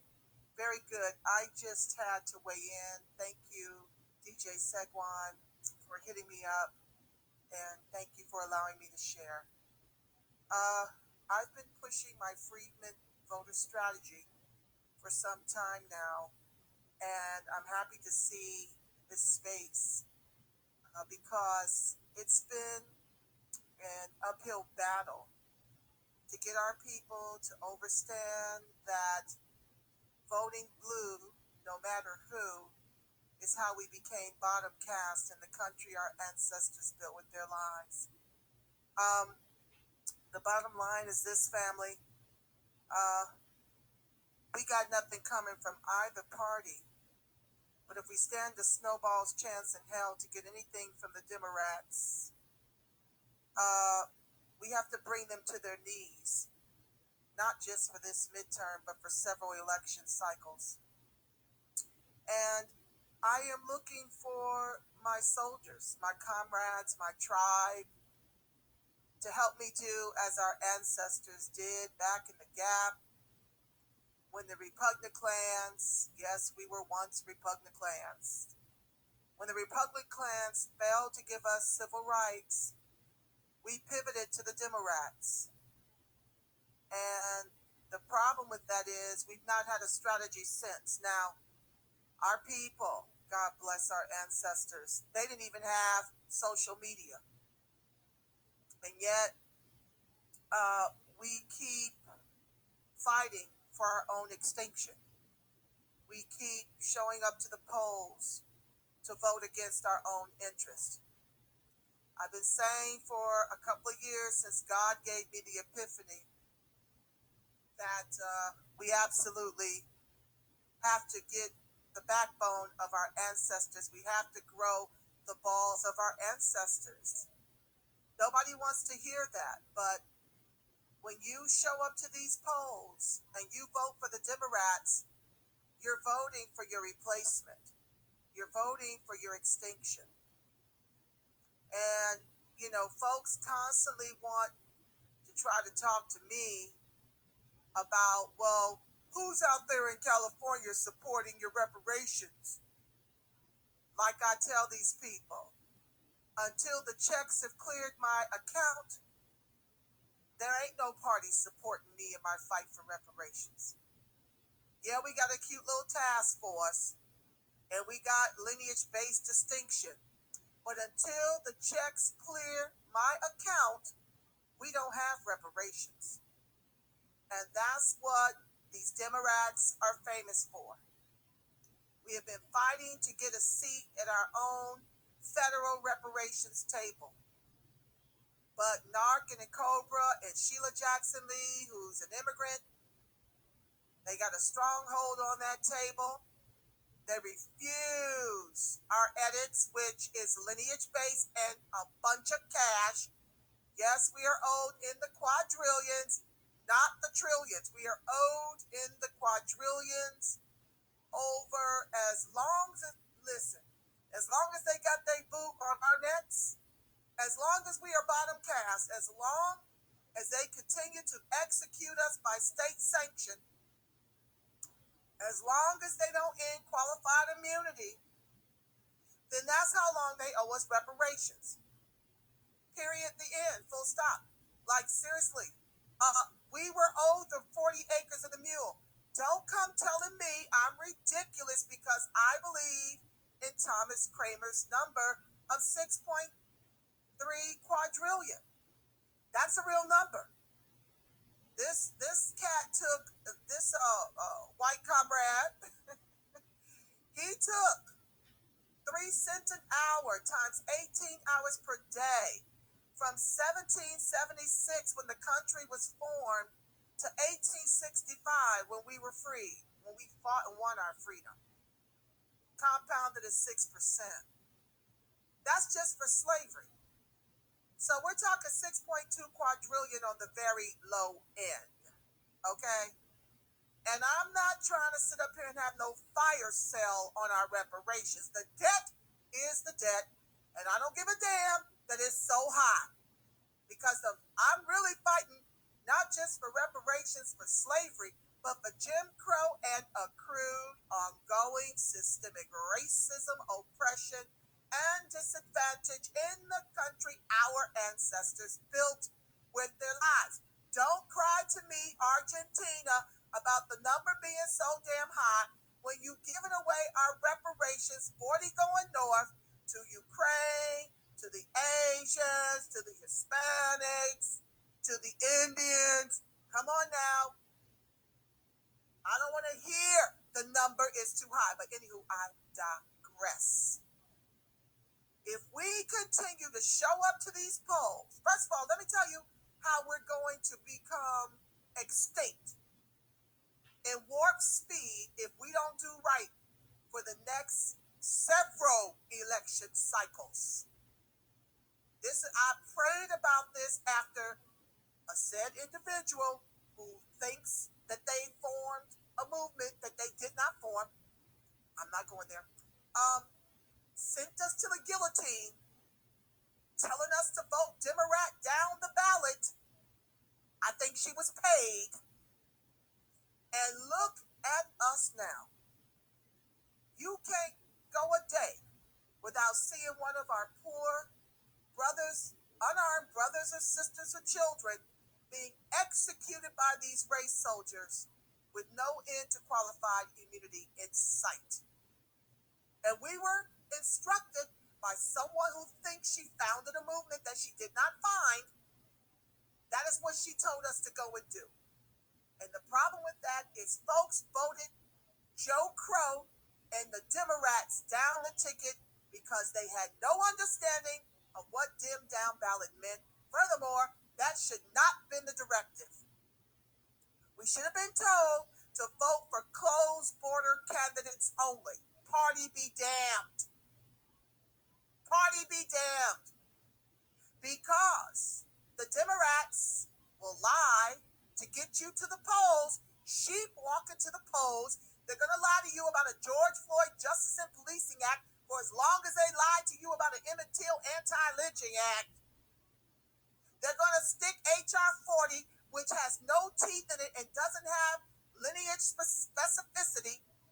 I'll be damned if my reparations are due to an African who migrates from descendants of slave traders. Hello, Nigeria, if you're listening. Hello, Dahomey, women in tribe, whoever the hell. That's where my people are from. Benin. Yeah, that Dahomey tribe. Sitting over there protecting slavery. That's what them women were doing. Y'all better boycott that movie, too. I don't want to see nobody from the tribe showing up to support Viola Davis and that bullshit woman king. Ain't no woman wanting to be a goddamn king. That's a lie. That's some white feminist bullshit. I ain't trying to be king. We got our black men to be the kings and the soldiers. We don't have to be on nobody's damn front lines. Anywho, I digress. I'm trying to stay on topic here, family, because we are freaking out of time. Ain't no wealth in 2053. Ain't no wealth right now. We got a median national income of maybe $38,000 with a median national home price of $500,000. And folks is playing with reparations all over the goddamn country, giving out housing vouchers thanks to Narcan and Cobra, Pan-Africanist organizations who are fighting for all black to get the reparations we are owed when we are their reparations. If it weren't for our family, our ancestors being lynched and water hosed and dogs biting at them, these damn immigrants wouldn't even be in this country but for American freedmen. Now, I don't mind y'all going by all these other acronyms, but guess what's going to get you paid? What's in the Constitution? And that's why they like seeing us chasing our tails, fighting for all these acronyms that they don't have no bearing, in the Constitution. But anywho, I digress. BFBA, B1A, Docs, Dos, Bad Ox, whatever the hell you want to call yourself. If you bleed chattel slavery, you are an American freedman. We just got that distinction out here in California. And we're prayerful that as California goes, so goes the nation. Now, I'm going to land in 1 second, but I want to leave you with this. Trump didn't take $60 billion and counting and give it to the Ukraine neo-Nazis to fight a U.S. war with Russia. Trump didn't give a damn about Asians. He wasn't giving away our reparations and protections to us, but he wasn't giving it to Asians. He didn't flood the zone with all these damn immigrants, giving them all of our benefits while our people have the highest rates of homelessness, unemployment, and underemployment. Okay? Trump wasn't doing all this nefarious bullshit. As folks want to sit up here and say, ooh, look at Trump, and watch everybody get amnesia. When the Republican clans get back in office, they going to sit up here and pretend like we weren't being executed by state sanctions since George Floyd. They're going to pretend like that only happens when the Republican clans are in office. Okay? So Trump, he may have been racist, but our people thought it a novel idea to replace a racist in office of 4 years with no record against American freedmen with covert racists in office a combined 60 years with records against American freedmen several New York City blocks long. We sitting up here listening to the CNN, the Crime Negro Network, okay? NBC, MSNBC, ABC. One of the things they can't lie about right now is the fact that Joe Pro's numbers are in the toilet. They're worse than Trump, when you compare timetables to timetables. Worse than Trump. So we're not the only ones aggravated. But guess what? We're the only ones that count, and we got to move as a block. And so I need y'all to grow a backbone like your ancestors had a backbone. They knew when to pivot. And we're not getting nothing from these Democrats as long as you keep showing them you going to sheepwalk to the polls to vote blue no matter damn who against a Trump boogeyman that did you none. Okay? Did you none? He ain't done us nothing. What, a couple of mean tweets? Give me a break. So, until we're ready to be revolutionary with that vote, and let me tell you something. If you stay your black ass home, let me tell you something. You are signing your people up for their ethno-genocide. That means you're in agreement with our replacement. That means you're in agreement with us becoming annihilated. Stay your ass at home, then you are leaving our fate in the hands of immigrants who want to replace us and white folks who hate us and have been trying to kill us off since they took away the 40 acres and a mule after we fought and won our emancipation. And so you need to stop listening to these dumbass new black media people tell you to stay home. That's what you need to stop doing, because that is crazy as hell that we're not going to use the only commodity we've got left. We're just going to allow our vote to be neutralized, akin to the way we allow these race soldiers to execute us in our own communities in the name of gentrification. The way they're coming by in these darkened vehicles, executing us and then blaming the gangs. How come whenever they go out here and shoot somebody, it ain't Pookie or Ray Ray? It ain't none of them. Okay? They're going after our innocent in the grocery store, folks that ain't weighing but $1.05, folks that are homeless stealing laundry detergent. That mofo put a knee to his head and shot him and blew his brains out. That's what we doing in 22? And so folks want to sit here and talk about gerrymandering and, the Voter Rights Act and all this kind of nonsense. I don't give a damn about none of it, because guess what? You're suppressing your own damn vote if you stay home. And you're suppressing your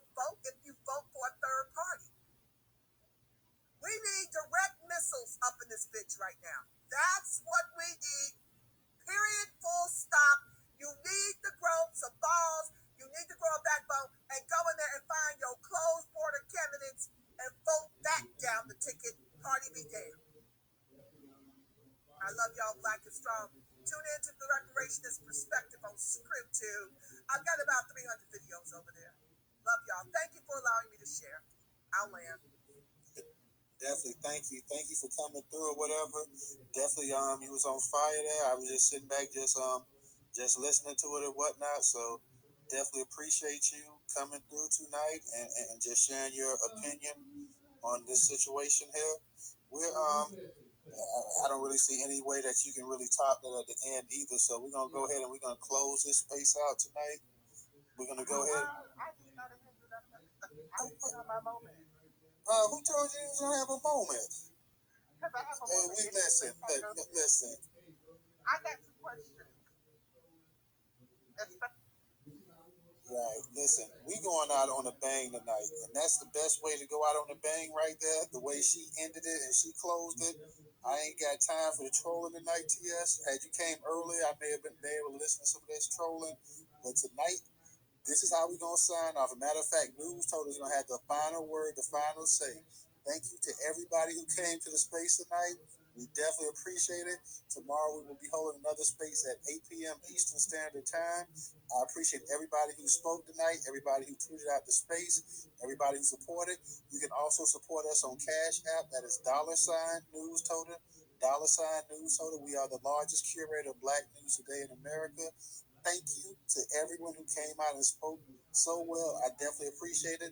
Definitely appreciate you guys giving life to this room tonight. And we will see you tomorrow. And make sure you follow us on Twitter. If you're not, we will drop over 20 some odd articles of Black-owned news, Black news, curated news from some of the top Black media outlets and newspapers in the country. So make sure you guys, if you're not, you're following us on Twitter. And on that note, we're going to close the space out tonight. Thank you to everyone.